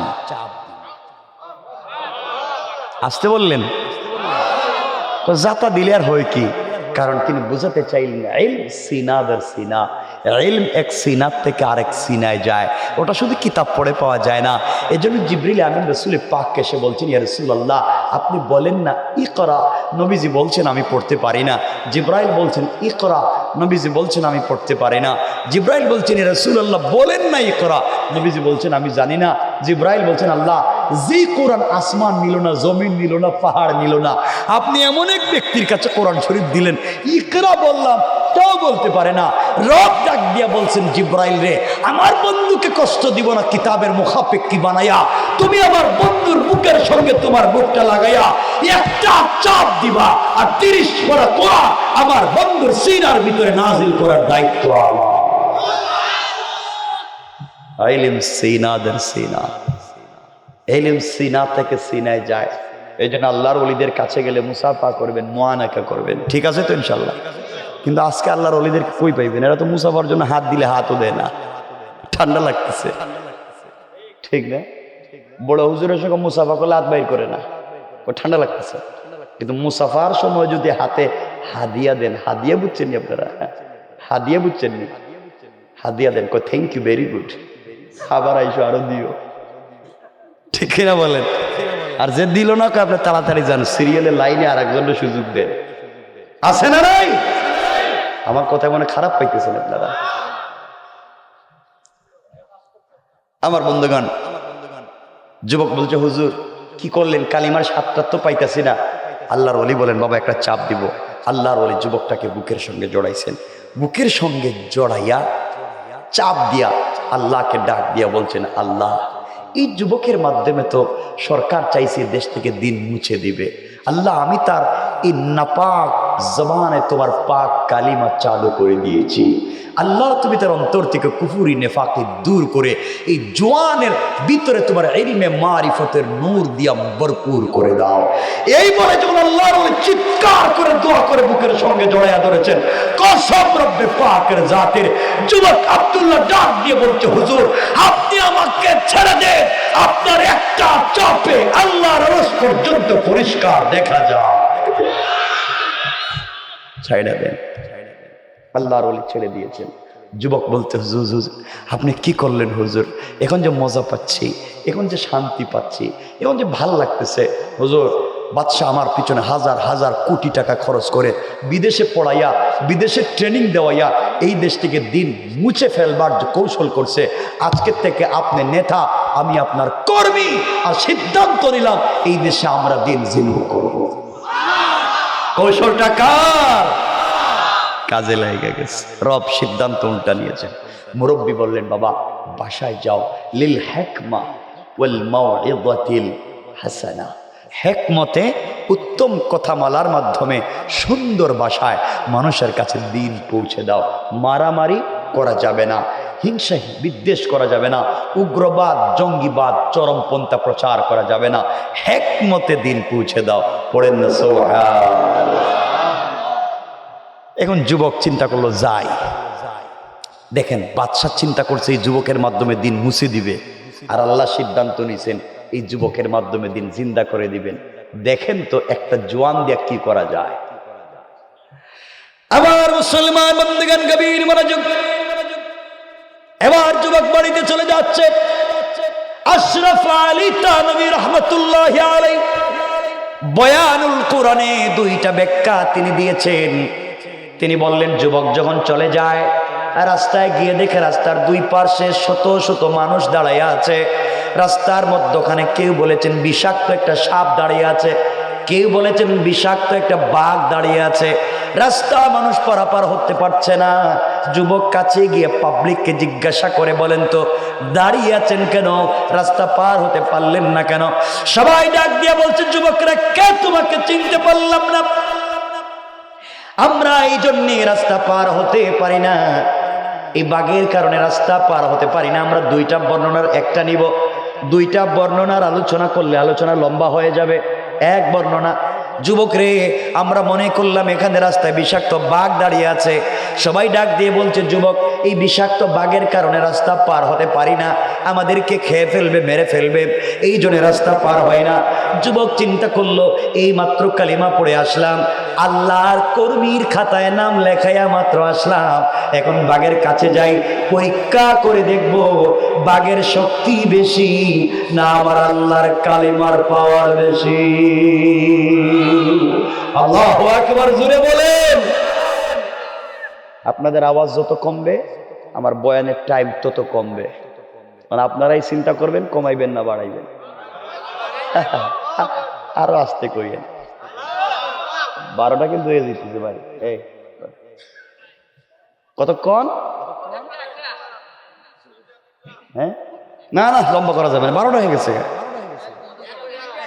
আরে শোনেন না, লম্বা কথা বলবো না কিন্তু শুনেন না, আওয়াজের দরকার নেই, বসে থাকেন, আওয়াজ বাড়াই আমার আওয়াজ লম্বা করার দরকার নেই, আপনাদের ওর চিনা হয়ে গেছে। শোনো জওয়ানেরা, কি বলতে চাই বুঝো। যুবক আস্তে আস্তে করে বাঘের কাছে গেছে, পরীক্ষা করবে ইমানের শক্তি বেশি না বাঘের পাওয়ার বেশি। বাঘের কাছে গেছে, গিয়া এক হাত দিয়া বাঘের কান ধরছে। বলেন আল্লাহু আকবার। আপনাদের আওয়াজে মনে হচ্ছে রাজেন্দ্রপুরের মানুষ 2-4টা করে বাঘ পালতাছে মনে হয়। আরে বাঘের কান ধরছে, এটা স্বাভাবিক জিনিস। এক হাত দিয়ে বাঘের কান ধরছে, আর আরেক হাত দিয়া বাঘের গালে একটা থাপ্পড় মেরে দিচ্ছে, আর ডাক দিয়া বলছে, এই বাঘ, আল্লাহ তোকে বানিয়েছে বন জঙ্গলে থাকবার জন্য, তুই রাস্তাঘাটে পাবলিককে ডিস্টার্ব করস কেন? তুই কি আমাকে চিনস না? আমি কে? আমি হলাম কালিমাওয়ালা। আল্লাহু আকবার বলে। বাঘের কাছে পরিচয় দেয় সে কালিমাওয়ালা। আমরাও রাস্তাঘাটে পরিচয় দিই। রাজেন্দ্রপুর থেকে ঢাকা যাওয়ার পথে রাস্তায় দাঁড়াচ্ছে, হজর গাড়ি কামান, জঙ্গল থেকে বাইর হয়েছি আমি, যা আছে দিয়া দেন, আমার চিনেন আমি কে এলাকার, এইভাবে পরিচয় দেয়। তুই এরাও এই পরিচয় দিয়ে সব নিয়ে নেয়, আর পাবলিকের বাঘের সামনে গিয়ে জোয়ানো পরিচয় দিচ্ছে। বাট আমি সব পরিচয় তার বলতেছি না, বলছে আমি কালিমাওয়ালা। এই কথা বলতে দেরি হয়েছে, বাঘ মাথাটা নোয়াইয়া কানটা নাড়াইয়া 1 মিনিটের ভিতরে জঙ্গলে যাইতে দেরি করে। পাবলিক দেখলো, কিরে, যে যুবকের কথা বাঘ শুনে হে পিরুইব না, তুই পিরুইব কেটা? পাবলিক তার বাড়িতে তেল নিয়া, পানি নিয়া, দড়ি নিয়া, শিকল নিয়া লাইন ধরছে। মনে করছে মনে এটা শিকল বাবা, সবাই লাইন ধরছে তার বাড়িতে। হে তোর এই কাজের কাজই না, কিরে আমার বাড়িতে এগুলো নিয়ে আসে কেন? বাবা তুমি আমাদের আব্বা। এটা কোন কথা? আমরা তো আমি তুই লাইনের না। পাবলিক যায়, তখন যার হাঁটু ভাঙ্গা, পা ভাঙ্গা, জন্ম থেকে সে বিকলাঙ্গ, যুবক তার হাতটা পায়ে ধরাইয়া দেয়, সাথে সাথে পা ভালো হয়ে যায়। কোন মানুষ জন্মান্ধ, চোখে দেখতেছে না, জন্মের পর থেকে চোখ অন্ধ, যুবকের কাছে গিয়েছে, তার বরকতি হাতটা চোখে মুছে দিয়েছে, সাথে সাথে চোখ ভালো হয়ে গিয়েছে। আল্লাহু আকবার। দেখেন কালিমাত ইস্তেকামত থাকলে কি ক্ষমতার পাওয়ার পাওয়া যায়। দ্বীনের উপর ইস্তেকামত থাকো, কিন্তু আপনারা দ্বীনের উপরে ইস্তেকামত কেমনে থাকবেন তা তো বুঝতেছি না। কারণ ঘরের ভিতরেই তো শান্তি নেই, ঘরেই তো ইসলাম নাই। এই দেশে 90% স্বামী মারা যায় শুধুমাত্র বউর মানসিক নির্যাতনে। ঠিক কইল কেন এই কোথায়? বুঝলাম না, তাহলে তো আমি যাই না ফালাইলাম আপনাদের কন্ডিশনটা কি এলাকায়। ঠোকা দিয়ে আমি বাইর করতেছি তো। এই যে বউ মানসিক টেনশন দিয়ে আপনাদেরকে বিপদে ফালাই দিতেছে, এর কারণ হইল ঘরের ভিতরে শান্তি নাই, স্বামী স্ত্রীতে মিল মহব্বত নাই। এর জন্য দায়ী আপনারা, স্ত্রীকে দিন শিখাতে পারলেন না, ঘরের ভিতরে দিন নিয়ে যেতে পারলেন না। এজন্য আজকে বাসায় যাবেন, বাসায় যাওয়ার পরে ঘরে গিয়ে বউরে সালাম দিবেন ইনশাল্লাহ। বলেন আজকে থেকে আমল শুরু করে দিবেন, বউরে সালাম দিবেন তো ইনশাল্লাহ। সুন্নত হলো যারা বাহির থেকে ঘরে যাবে তারা সালাম দিবে, সুন্নত। এজন্যে কথায় কথা মনে চলে আসলে 1 মিনিটে বইলা দিই। শামাইলে তিরমিজির হাদিস, আম্মা জান আয়েশা সিদ্দিকা বলেন, আমি যখন দেখতাম নবীজি ঘরে আসতেছেন তখন কাপড়ের চিপায় দাঁড়িয়ে থাকতাম, মানে পর্দার আড়ালে দাঁড়িয়ে থাকতাম, কখনো দরজার চিপায় দাঁড়িয়ে থাকতাম, যে নবীজি আসবেন, আমাকে দেখবেন না, তিনি ঢুকবেন, আমি জড়াইয়া ধরে কপালে চুম্বন করে আমি আমার স্বামীকে সালাম দিব। মনে কত আশা, কিন্তু নবীজি ঘরে আসার বহুত দূর থেকে আয়েশাকে সালাম দিতেন। সুবহানাল্লাহ। তো নবীজি সালাম দিতেন, এর অর্থ কি দাঁড়ালো? আর এর অর্থ দাঁড়ালো স্বামী স্ত্রীকে সালাম দিয়েছে। নবীজি আয়েশাকে সালাম দিয়েছেন, এর অর্থ হলো স্বামী স্ত্রীকে সালাম দিয়েছেন। হাদিসের ব্যাখ্যা মতে সালাম স্বামী স্ত্রীরে দিবে না স্ত্রী স্বামীরে দিবে? আপনারা দেননি, মিথ্যা কথা কইবেন না কিন্তু। 1-2 জন কইছে, বাকি কোন সালাম দেন না কেন? এরকম দেন না কেন? ওরে বাবা রে বাবা, শরম করে, যে লজ্জা, এটাই সমস্যা, যে লজ্জা। বউরে আজকে থেকে সালাম দিবেন, বলেন ইনশাআল্লাহ, বলেন ইনশাআল্লাহ। অবশ্যই বউকে সালাম দিবেন। কেন বউর সাথে খারাপ ব্যবহার করেন? বিয়ে করছিলেন কেন? বউ একটা সালামও দিতে পারেন না। এজন্য আজকে বাসায় গিয়া বউরে সালাম দিবেন, বলেন না ইনশাআল্লাহ। মুরব্বীর আমার চেহারার দিকে তাকায়, হেরা চিন্তা করতে 70 বছর গেছে, আজকে সালাম দিলে আমার মায়ের শুরু করে গেল।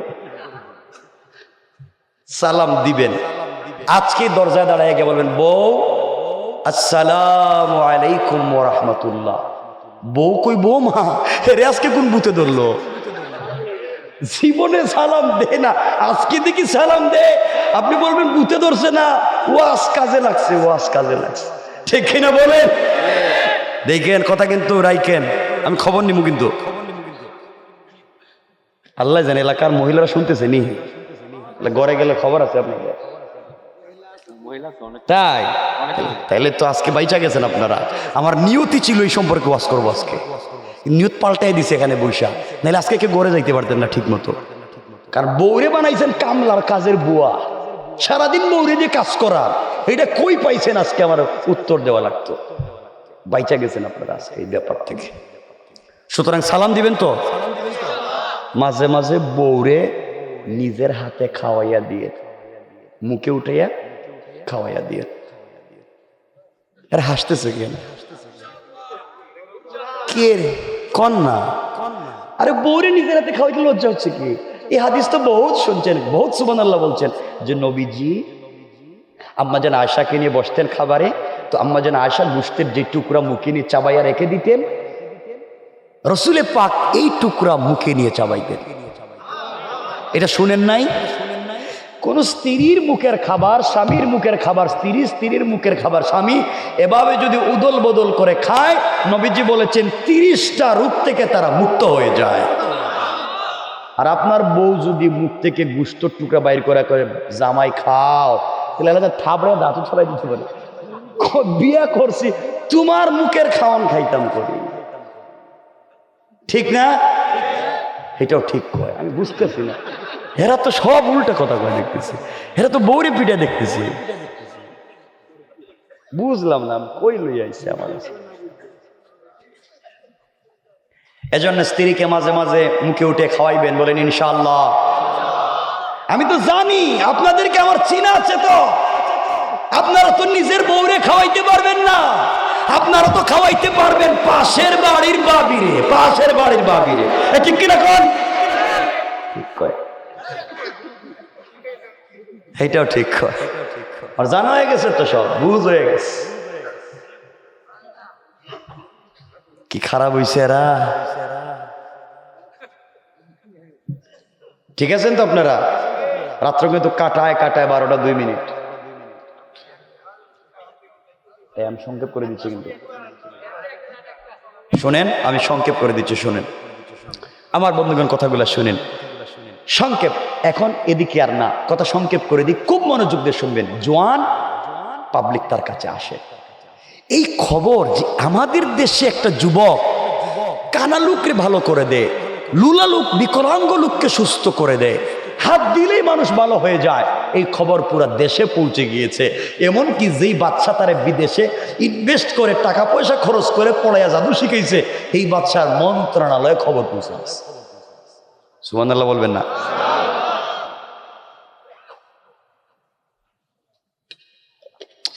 দুইটা রিওয়ায়াত আল্লামা ওবায়দুল্লাহ সিন্দির কেলাবি তাফসিরে দুই বর্ণনা দিয়েছেন। কেউ বলেছেন এই বাচ্চার একজন মন্ত্রী ছিল, তার চোখ নষ্ট হয়ে গেছে।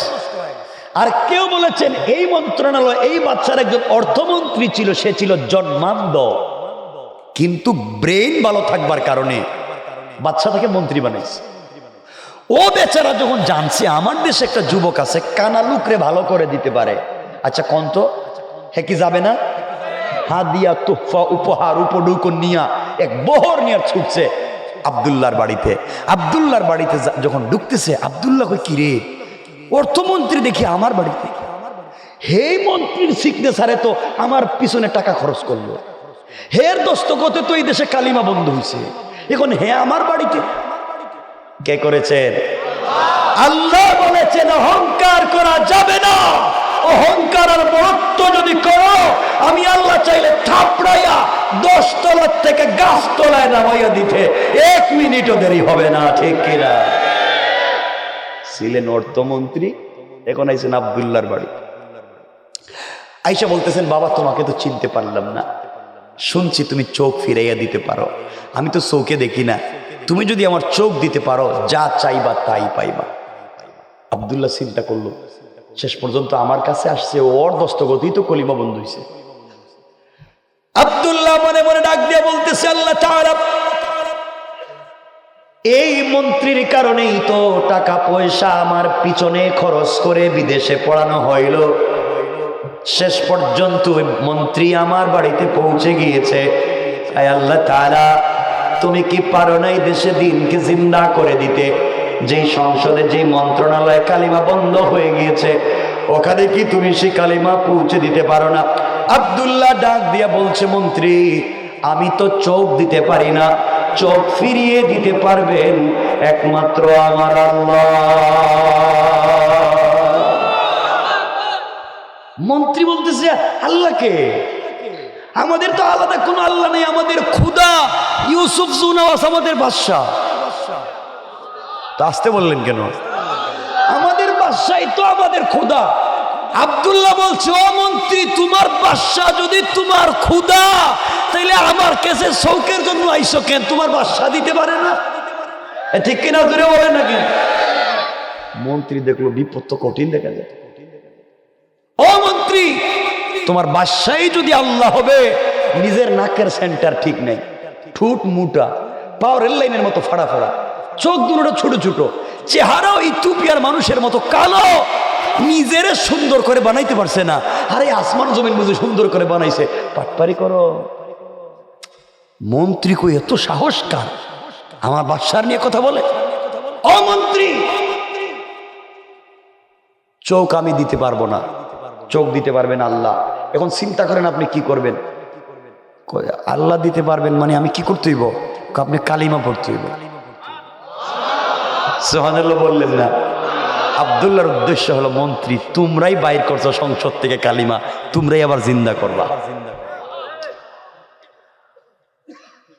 মন্ত্রী বলছে ও যুবক আমরা হাজার হাজার কোটি টাকা ইনভেস্ট করে একটা যুবককে বিদেশে পাঠাইছি, জাদুবিদ্যা শিক্ষা করে আসতেছে, আসলে কিন্তু সব কালিমাওয়ালারা সাইজ করব।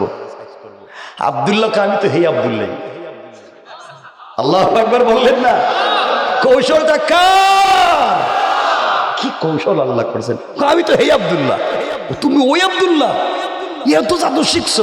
আরে তোমাদের টাকা পয়সা খরচ করে বিদেশে জাদু শিখছি সব ঠিক আছে, কিন্তু জাদুবিদ্যা শিক্ষা করে আসার পথে বাড়ি আসার পরে উল্টা আমার আল্লাহ আমারে জাদু করে কালিমা পড়াইয়া তোমার সামনে দাঁড় করায় বলছে মন্ত্রী চোখ পাই তৈলে কালিমা পড়ো নাইলে খবর আছে। মন্ত্রী দেখলো মহা বিপদ, চোখ তো লাগবেই। মন্ত্রী চিন্তা করলো, যদি কালিমা পড়ি আর চোখ পাই, তো চোখ পাওয়ার পরে কালিমা ছেড়ে দিব। চিন্তা করছেন কত বড় বাটপার। কালিমা যদি পড়ি আর চোখ পাই, পরে ছেড়ে দিব।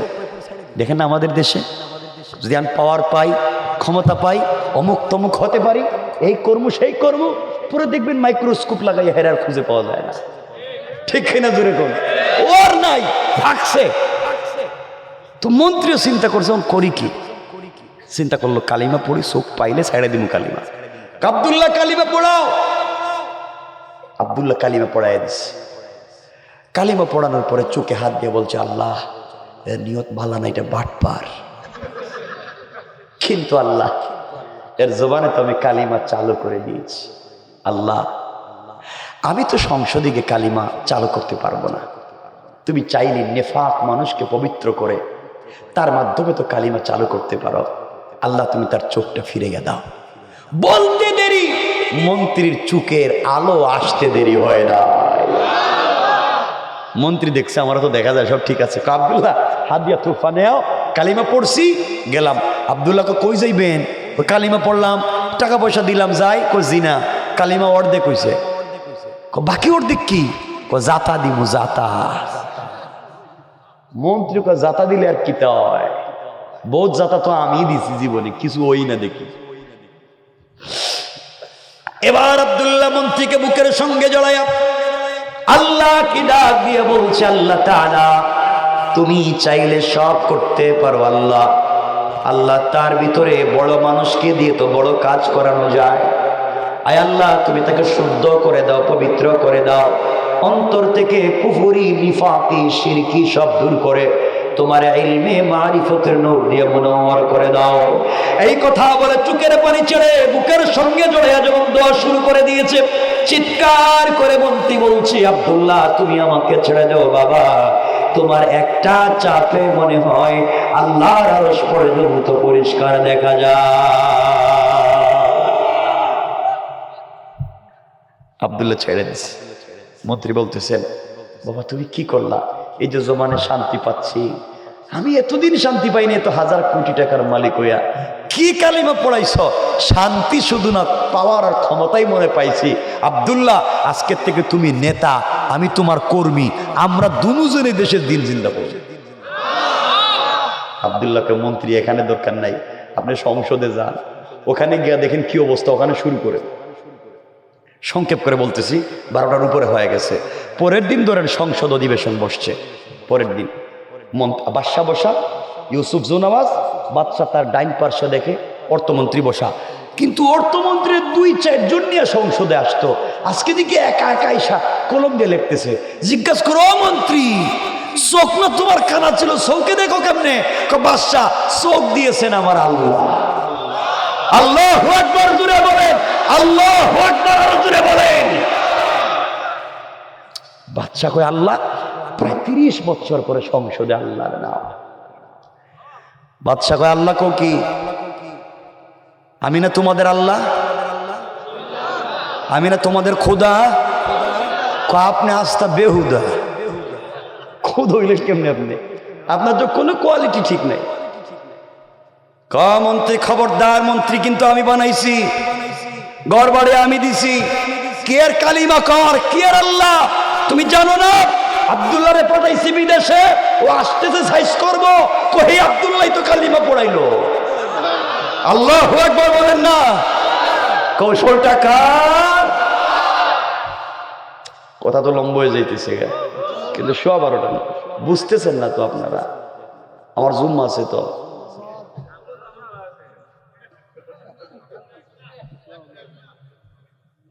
কি কয় একটা, কি কয়েক মিনিট রাইকা দিতেছে। আরে না, লম্বা করেন, তাহলে রাইকা দিই বাবা, এখানে থাক। আরে শোনেন, কেউ বলবেন ফজর আর কেউ বলবেন মাগরিব, আর আমি কি করতাম? আমি ঠেকছি নাকি? তা আমি তো বহুত আগে রাইকা দিতাম। আমার বন্ধুগান, কথা শোনেন। বাদশাহ যখন দেখলো বিপদ তো কঠিন। আমার টাকায় খাইয়া আমার টাকায় পুরে উল্টা আমার বাপ নিতেছে। মন্ত্রী আব্দুল্লাহ কোথায়? মন্ত্রীর হাত পা বেঁধে বেদরক পিটানো হচ্ছে। মন্ত্রী বলছে বাদশা, এতদিন তো শান্তিতে খাইয়া ঘুমাইয়া যে শান্তি পাই নাই, এখন কালিমা নিছি, আপনি মারলেও এর থেকে বেশি শান্তি পাই। ইস্তেকামত হয়ে গেছে কালিমায়। এক পর্যায়ে আব্দুল্লাহ ঠিকানা বলে দিছে। আব্দুল্লাহকে ধরে বাদশার দরবারে হাজির। আব্দুল্লাহ বাবা, তুমি কি কালিমা, কি তুমি জাদুবিদ্যা দিলাম তোমারে শিখতে, আর করলাটা কি? বাদশা, আমার এর উপরে রাগ কইরা লাভ নাই, আমি আপনার টাকার কাজে লাগাইছি, জাদুবিদ্যা শিখছি, সব কইরা তো আমি আসছিলাম দেশে, কিন্তু আসার পরে উল্টা আল্লাহ আমারে জাদু করে কালিমা পড়াইয়া মুসলমান বানাইয়া এখন আপনার সামনে দাঁড় করাই বলছে বাদশাহ আপনি কলিমা পড়ে নাইলে খবর আছে। বাদশাহ হয়ে আমারও কালিমার দাওয়াত দিতেছ, সাহস তো কম না। বাদশাহ আঘাত করতে লাগলো। মায়ের খেতে খেতে আব্দুল্লাহ বলছে বাদশাহ আমাকে মেরে ফেলতে পারেন, এই রবের নামে যে কি স্বাদ আপনি বুঝবেন না, আমাকে মেরে ফেলেন, কালিমা ছাড়বো না। এক পর্যায়ে মুরব্বীর ঠিকানা বলে দিয়েছে। মুরব্বীকে বাদশাহ দরবারে হাজির। মুরব্বীকে আনে বলছে বাবা তুমি এই দেশে কেন কালিমার দাওয়াত দিয়েছো, এটা নিষেধ। এমন সময় বাদশাহ বলছে কালিমার দাওয়াতের অপরাধে আপনাকে 2 টুকরা করে দেওয়া হবে গাছ কাটার করাত দিয়া।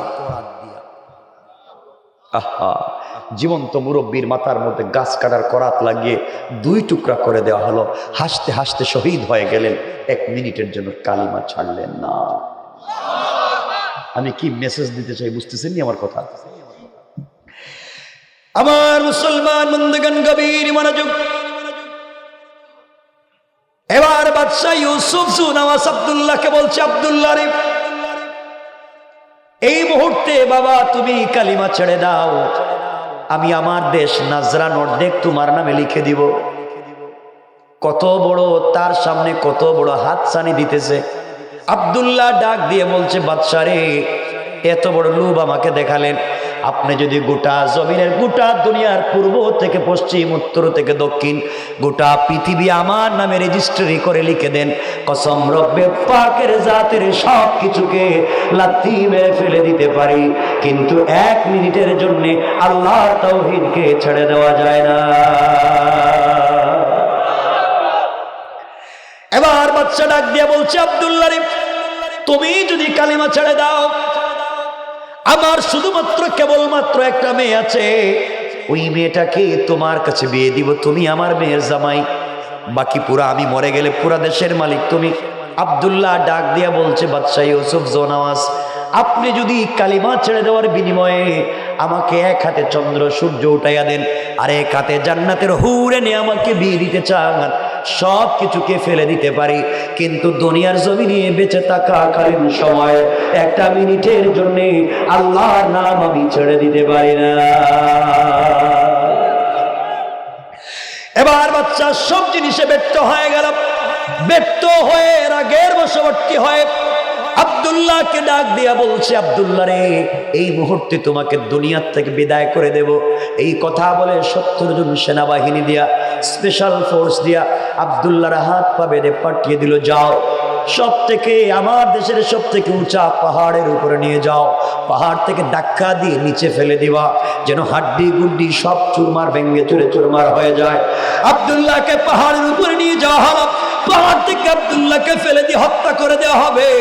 আব্দুল্লাহকে ডাক দিয়ে বলছে আল্লাহ তাআলা, আমি শুধুমাত্র কেবলমাত্র এত জুলুমের শিকার হয়েছি একমাত্র কালিমার কারণে। আল্লাহ তাআলা, আমি যদি কালিমা ছেড়ে দেই আমি এই দেশের মালিক হয়ে যাব, আমি কালিমা ছেড়ে দিলে বাদশার মেয়েকে বিয়ে করতে পারবো। আয় আল্লাহ, দুনিয়ার সবগুলা লোভ বাদ দিয়ে ফেলেছি, দুনিয়ার কোনো শান্তিকে শান্তি মনে করি নাই, একমাত্র তোমাকে পাওয়ার জন্যে তোমার কলিমার প্রেমে পড়ে গিয়েছি। আল্লাহ তাআলা, তুমি কি পারো না একজন কালিমাওয়ালাকে হেফাজত করতে? আমি তোমার পাগলা গোলাম, তোমার জন্য সবকিছু বিসর্জন দিয়ে দিলাম, তুমি কি আমাকে বাঁচাতে পারো না? এইভাবে আব্দুল্লাহ চোখের পানি ছেড়ে যখন কান্নায় ভেঙে পড়েছে, আল্লাহ রহমতের সাগরে জোশ উঠে গিয়েছে। আল্লাহ পাহাড়কে ডাক দিয়ে বলেছেন, পাহাড় রে, ইদা জুলজিলাতিল আরদু জিলজালাহা, ও পাহাড় তুমি ভূমিকম্প শুরু করো। পাহাড় কাঁপতে শুরু করেছে, ভেঙ্গে টুকরা টুকরা হয়ে গিয়েছে। 70 জন সেনাবাহিনী আব্দুল্লাহকে ছেড়ে দিয়া নিজের জীবন বাঁচানোর জন্য যখন দৌড়ায়, আমার আল্লাহ আসমান থেকে 70 জন আযাবের ফেরেশতা পাঠায়া এই 70 জন সেনাবাহিনীকে ধরে ইচ্ছা মতো পিটাইয়া আবার পাহাড়ের মধ্যখানে ঢুকাইয়া পাহাড়কে আবার আগের মতো একত্রিত করে দেয়া আব্দুল্লাহকে সুস্থ রেখে ভালো অবস্থায় হাঁটাইয়া হাঁটাইয়া বাদশার দরবারে আমার আল্লাহ পৌঁছে দিয়েছে। এবার বাদশা ডাক দিয়ে বলছে, আব্দুল্লাহ রে, আবার 70 জন সেনাবাহিনী কোথায় তুমি এসেছো? আব্দুল্লাহ ডাক দিয়ে বলছে, বাদশা ওদেরকে জীবনেও পাবেন না, ওদের জিন্দগি শেষ হয়ে গিয়েছে। আপনি কার বিরুদ্ধে লাগছেন আপনি তো জানেন না।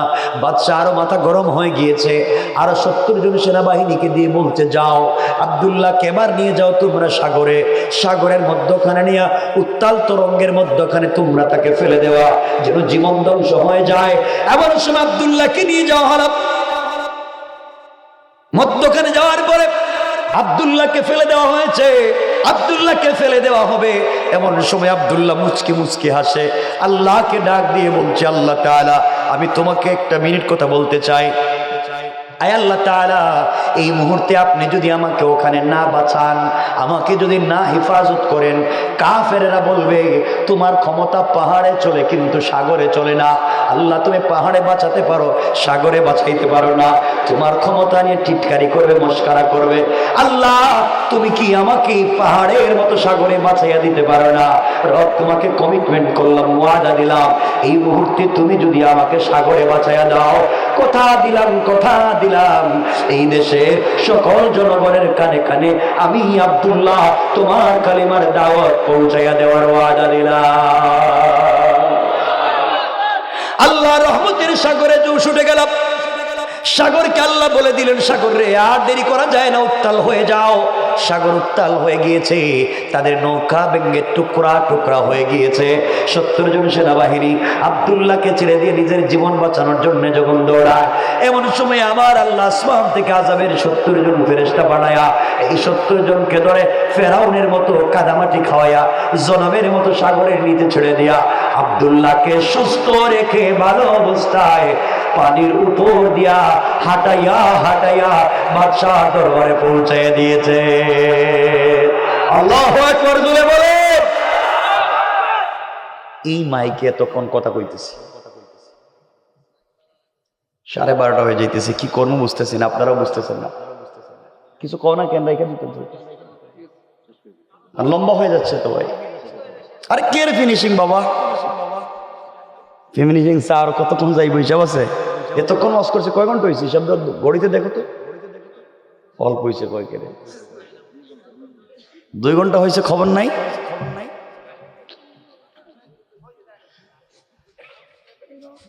আমার বন্ধুগণ শুনেন, আমি সংক্ষেপ করে দিলাম, আর কোনো কথাই বলবেন না।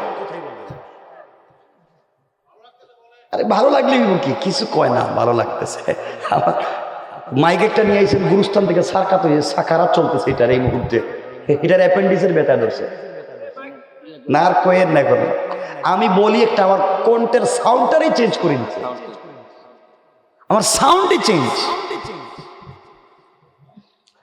আমার বন্ধুগণ কথাগুলো বুঝেন। বাদশাহ যখন দেখলো আব্দুল্লাহর ব্যাপারটা, কেউ মরে না কেন, আব্দুল্লাহ আমার সেনাবাহিনী কয়, বাদশাহ হেরা দেখতেছে গোসল করতেছে। গোসল করতেছে মানে কারে একটাও নাই, সব মরে গেছে। বাদশাহ চিন্তা করলো, প্রতিদিন যদি 70 জন করে নাই হয়, তাহলে মাস শেষে কি আর সেনাবাহিনী থাকবো? কয় বাবা তোর কাছে কই বাবা, তুই নিজে তোরে কেমনে মারা যায়? আচ্ছা এই কথা কোন পাগলে কইব? আব্দুল্লাহকে বাদশাহ আপনি লাইনে আইছেন, লাইনে মানি এবার লাইনে আইছে, মরার আগে আপনার কালিমা পড়ে ছাড়ুন। কেমনে? আমাকে আপনি জিন্দগি তো মারতে পারবেন না। বাদশাহ কো দাঁড়া, বাসায় গেছে, লম্বা একটা তরবারি লই আইছে, ধারালো অস্ত্র। আব্দুল্লাহ তোরে মাইরা ফেলামু, লাগান গলায়। আব্দুল্লাহর গলায় লাগাইয়া দিছে টান, টানতে টানতে শরীরের প্রত্যেকটা লোমকূপের গুড়া থেকে পানি পড়তেছে, কিন্তু আব্দুল্লাহ তো কাটে না। আল্লাহু আকবার বলেন, আল্লাহু আকবার। তরবারিকে নিষেধ করে দিয়েছেন কে? আল্লাহ। পারেন কি পারেন না? বাচ্চাকে আব্দুল এটা কি? বাদশা আমার জিন্দিগিতে মারতে পারবেন না। তাহলে কেমনে মারা লাগবে? আমার কথা শোনা লাগবে। বাবা শুনি, 100 বার শুনবো। কি করা লাগবে? এবার আব্দুল্লাহ চিন্তা করলো, আমি একজন মরে যেতে পারি, আল্লাহর সঙ্গে ওয়াদা দিছি এই দেশের সব মানুষের কাছে কালিমার দাওয়াত পৌঁছাবো, কিন্তু আমি তো বন্দি, আমি চাইলেও তো কারো কাছে দিনের দাওয়াত দিতে পারবো না। দেখুন হিকমত শুরু করে দিচ্ছে, হিকমা। আব্দুল্লাহ ডাক দিয়ে বলছে, বাচ্চারে আমাকে মারতে হলে আমার সাজেশন নিতে হবে। বাদশাহ বলছে, বলো বাবা কি করা যায়? 3 মাস পুরা নাজরানে আমার নাম ঘোষণা করেন, পুরা নাজরানের মানুষকে বলে দেন, আবাল বৃদ্ধ বনিতা নারী পুরুষ কুলের বাচ্চা সহ সদ্য নবজাতক বাচ্চা তাকে কুলে নিয়ে পুরা দেশের মানুষকে একটা মাঠে জমা করেন। সারা দেশের মানুষ যখন মাঠে জমা হয়ে যাবে, ওই মাঠে আপনার আমাকে নিয়ে যাবেন। ওই সময় আমি একটা কালিমা বলবো, ওই কালিমা পড়ে যদি আপনি আমার গলায় ছুরি চালান তাহলে আমাকে মারতে পারবেন, আর আমার বলা কালেমা যদি আপনি না পড়েন জীবনেও মারতে পারবেন না। আল্লাহু আকবার বললেন। পুরা দেশে বাদশা ঘোষণা করে দিলাম, পুরা দেশের মানুষ জমা হয়ে গিয়েছে। মানুষের ভিতরে কৌতূহল জন্ম নিয়েছে, আহারে বাদশা কত মানুষকে ফাঁসি দিয়ে মারলো, কোনোদিন আমাদেরকে দাওয়াত করে নাই, আর আজকে একটা ছোট্ট বাচ্চাকে মারবে, তাও দেশের মানুষকে দাওয়াত দিয়ে জমা করলো। বাদশা ঘোষণা করে দিয়েছে, এই মাঠে যারা আসবে না তাদের 1 বছরের জেল। চিন্তা করছেন? মানুষের ভিতরে কৌতূহল কমছে না বাড়ছে? আগ্রহ কমছে না বাড়ছে? সবাই আব্দুল্লাহকে দেখতে চায়। কেন এত আয়োজন? সবাই আব্দুল্লাহকে দেখতে চায়। কোটি কোটি মানুষ মাঠে হাজির। আব্দুল্লাহকে ডাক দিয়ে বলছে, বাদশাহ ও আব্দুল্লাহ, এখন তুমি মরে যাইবা আর বাঁচবা না। আব্দুল্লাহ ডাক দিয়ে বলছে, এখন কি চান? ডাক দিয়ে বাদশাহ বলছে, আব্দুল্লাহ রে, মরার আগে তোমার কোনো চাহিদা আছে কি? আব্দুল্লাহ বলছে, অবশ্যই আছে। কি চাহিদা? এই লাখ লাখ মানুষের সামনে 2 মিনিট ওয়াজ করব। বাদশাহ ডাক দিয়া বলে, আব্দুল্লাহ যাও, 2 মিনিট কথা বলতে চেয়েছো, তোমাকে কথা বলবার সুযোগ দিলাম। আব্দুল্লাহ দাঁড়িয়ে গিয়েছে, দেশের জনগণকে ডাক দিয়ে বলছে, দেশের জনগণ, এই দেশের নাম নাজরান, বাদশার নাম ইউসুফ জুনওয়াস, আমার নাম আব্দুল্লাহ বিন তামের। বাদশাহ এই দেশের ক্ষমতা টিকিয়ে রাখবার জন্যে আমাকে জাদুবিদ্যার জন্য পাঠাইছিল, কিন্তু আমি জাদুবিদ্যা শিক্ষা করে আসার পরে আমার আল্লাহ আমাকে জাদু করেছে। আমি এক আল্লাহর তাওহীদের উপরে ঈমান এনেছি, রাসূলের রিসালাতের উপরে ঈমান এনেছি। এই অপরাধে বাদশাহ আমাকে মারবার জন্য পাহাড়ে পাঠাইছে 70 জন সেনাবাহিনী দিয়া। 70 জন সেনাবাহিনীকে আল্লাহ ধ্বংস করেছে, আমি আব্দুল্লাহকে বাঁচিয়ে দিয়েছে। বাদশাহ আবার 70 জন সেনাবাহিনী দিয়া আমাকে মারবার জন্য সাগরে পাঠাইছে, আমার আল্লাহ আমাকে বাঁচিয়ে দিয়েছে, 70 জন সেনাবাহিনীকে ধ্বংস করে দিয়েছে। দেশের জনগণ, দেশের বাচ্চা আমাকে মারবার জন্য কত কৌশল করেছে, কোনো কৌশলই মারতে পারলো না, সকল কৌশলে ব্যর্থ। আমি এক আল্লাহর উপরে ঈমান এনেছি, আমার রব আমাকে বাঁচিয়ে দিয়েছেন, বাদশাহ কোনোভাবে ক্ষমতা প্রয়োগ করে মারতে পারলো না। এই মুহূর্তে আমি আপনাদেরকে দাওয়াত করে একত্রিত করেছি একটা কথা বলার জন্য। ও দেশের জনগণ, এতদিন বাদশাহ আমাকে মারতে পারলো না একমাত্র শুধুমাত্র কেবলমাত্র আমার আল্লাহর নাম না নেওয়ার কারণে। এই মুহূর্তে আপনাদেরকে দাওয়াত করলাম, বাদশাহ এখন আমার গলায় ছুরি লাগাবে, আমার আল্লাহর নাম বলে গলায় ছুরি লাগাবে। আমি একটা কালিমা বলবো, ওই কালিমা পড়ে আমার গলায় ছুরি লাগাবে। আমার পড়া, আমার দেওয়া কালিমা বলবার পরে যদি দেখা যায় আমি না মরি, আমার গলায় ছুরি লাগাবার পরে আমি না মরি, বুঝবে আমার আল্লাহর নাম মিথ্যা। আর আমার আল্লাহর নাম নিয়ে যদি আমার গলায় ছুরি লাগাইয়া রে আর আমি যদি মরে যাই, বুঝবে আমার আল্লাহর নাম সত্য। এই সত্য মিথ্যার বিচার তোমাদের কাছে দিয়ে দিলাম। আব্দুল্লাহ বোঝাতে চায়, আমি যদি মরে যাই আমি মজলুম, যেই জমিনে মজলুমের রক্ত পড়ে যায় ওই জমিন থেকেই তো দিন জিন্দা হয়ে যায়, ঠিক কিনা? জোরে আওয়াজ করে বলেন। বাচ্চা শুনো, ও মুসলমানেরা ভালো করে বুঝো। এমন সময় আব্দুল্লাহ এই কথাগুলো বলবার পরে বাদশাকে ডাক দিয়ে বলছে, বাদশাহ দেশের জনগণ তাকিয়ে আছে, আপনি আমার গলায় ছুরি লাগিয়ে দিতে পারেন। এমন সময় বাদশাহ আব্দুল্লাহর গলায় ছুরি লাগিয়ে দিয়েছে। আব্দুল্লাহ বলছে, কি পড়বেন জানেননি? বাদশাহ বলছে, বলো কি পড়া লাগবে? আব্দুল্লাহ ডাক দিয়ে বলছে, আপনি পড়েন বিসমিল্লাহি রাব্বিল গুলাম। এই গোলামের এই আব্দুল্লাহর রবের নামে গলায় সুই লাগিয়ে দিলাম। যদি আব্দুল্লাহর রব সত্য হয় আব্দুল্লাহ মরে যাবে, আব্দুল্লাহর রব যদি মিথ্যা হয় আব্দুল্লাহ মরবে না। এই কথা বলে আব্দুল্লাহর গলায় যখন ছুরি লাগিয়ে দিয়েছে, সাথে সাথে আব্দুল্লাহ শাহাদাত বরণ করে আল্লাহ তৈরি জান্নাতে পৌঁছে গিয়েছে। আব্দুল্লাহ যখন মরে গিয়েছে, শহীদ হয়ে গিয়েছে, এদিকে বাচ্চা দাঁড়িয়ে গিয়েছে, নাচানাচি শুরু করে দিয়েছে। আমার দেশে আব্দুল্লাহ নাই, আমার দেশে মন্ত্রী নাই, আমার দেশে মুরব্বী নাই, সব মেরে ফেলে দিয়েছি। বাচ্চা তো নাচানাচি শুরু করে দিয়েছে। দেশের লক্ষ লক্ষ জনগণ দেখছেনি, দেশের লক্ষ লক্ষ জনগণ দাঁড়িয়ে গেল, চিন্তায় পড়ে গিয়েছে। এতদিন পর্যন্ত বাদশা আব্দুল্লাহকে মারতে পারলো না। আব্দুল্লাহর আল্লাহর নাম না নেওয়ার কারণে কত কৌশল করলো আব্দুল্লাহকে মারতে, বাদশা কোনোভাবে মারতে পারলো না, একমাত্র আব্দুল্লাহর আল্লাহর নাম না নেওয়ার কারণে। আর আজকে আব্দুল্লাহকে এই মুহূর্তে মারতে পেরেছে আব্দুল্লাহর আল্লাহর নাম নেওয়ার কারণে। যেই যুবক এক আল্লাহর উপর ঈমান এনে হাসি মুখে জীবন দিয়ে দিতে পারে, এত নির্যাতন সহ্য করবার পরও কালিমা ছাড়ে নাই।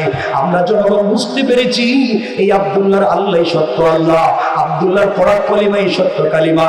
এই কথা বলে নাজরানের লক্ষ লক্ষ জনগণ দাঁড়িয়ে বলতেছে, বাচ্চারে এতদিন আপনাকে মনে করেছিলাম খোদা, আসলে আপনি একটা ধোঁকাবাজ। এই মুহূর্তে আব্দুল্লাহ রক্ত সামনে নিয়া আমরা দেশের লক্ষ লক্ষ জনগণ তোমার সামনে দাঁড়াইয়া কালিমা পড়ে মুসলমান হয়ে গেলাম। ছিল কয়জন? এখন হয়েছে কয়জন? লাখ লাখ। বাদশার তো মাথা গরম, করলোটা কি কৌশল, মরছি একলা আর লাখ লাখে বানিয়ে গেছে কালিমাওয়ালা, এখন করব কি?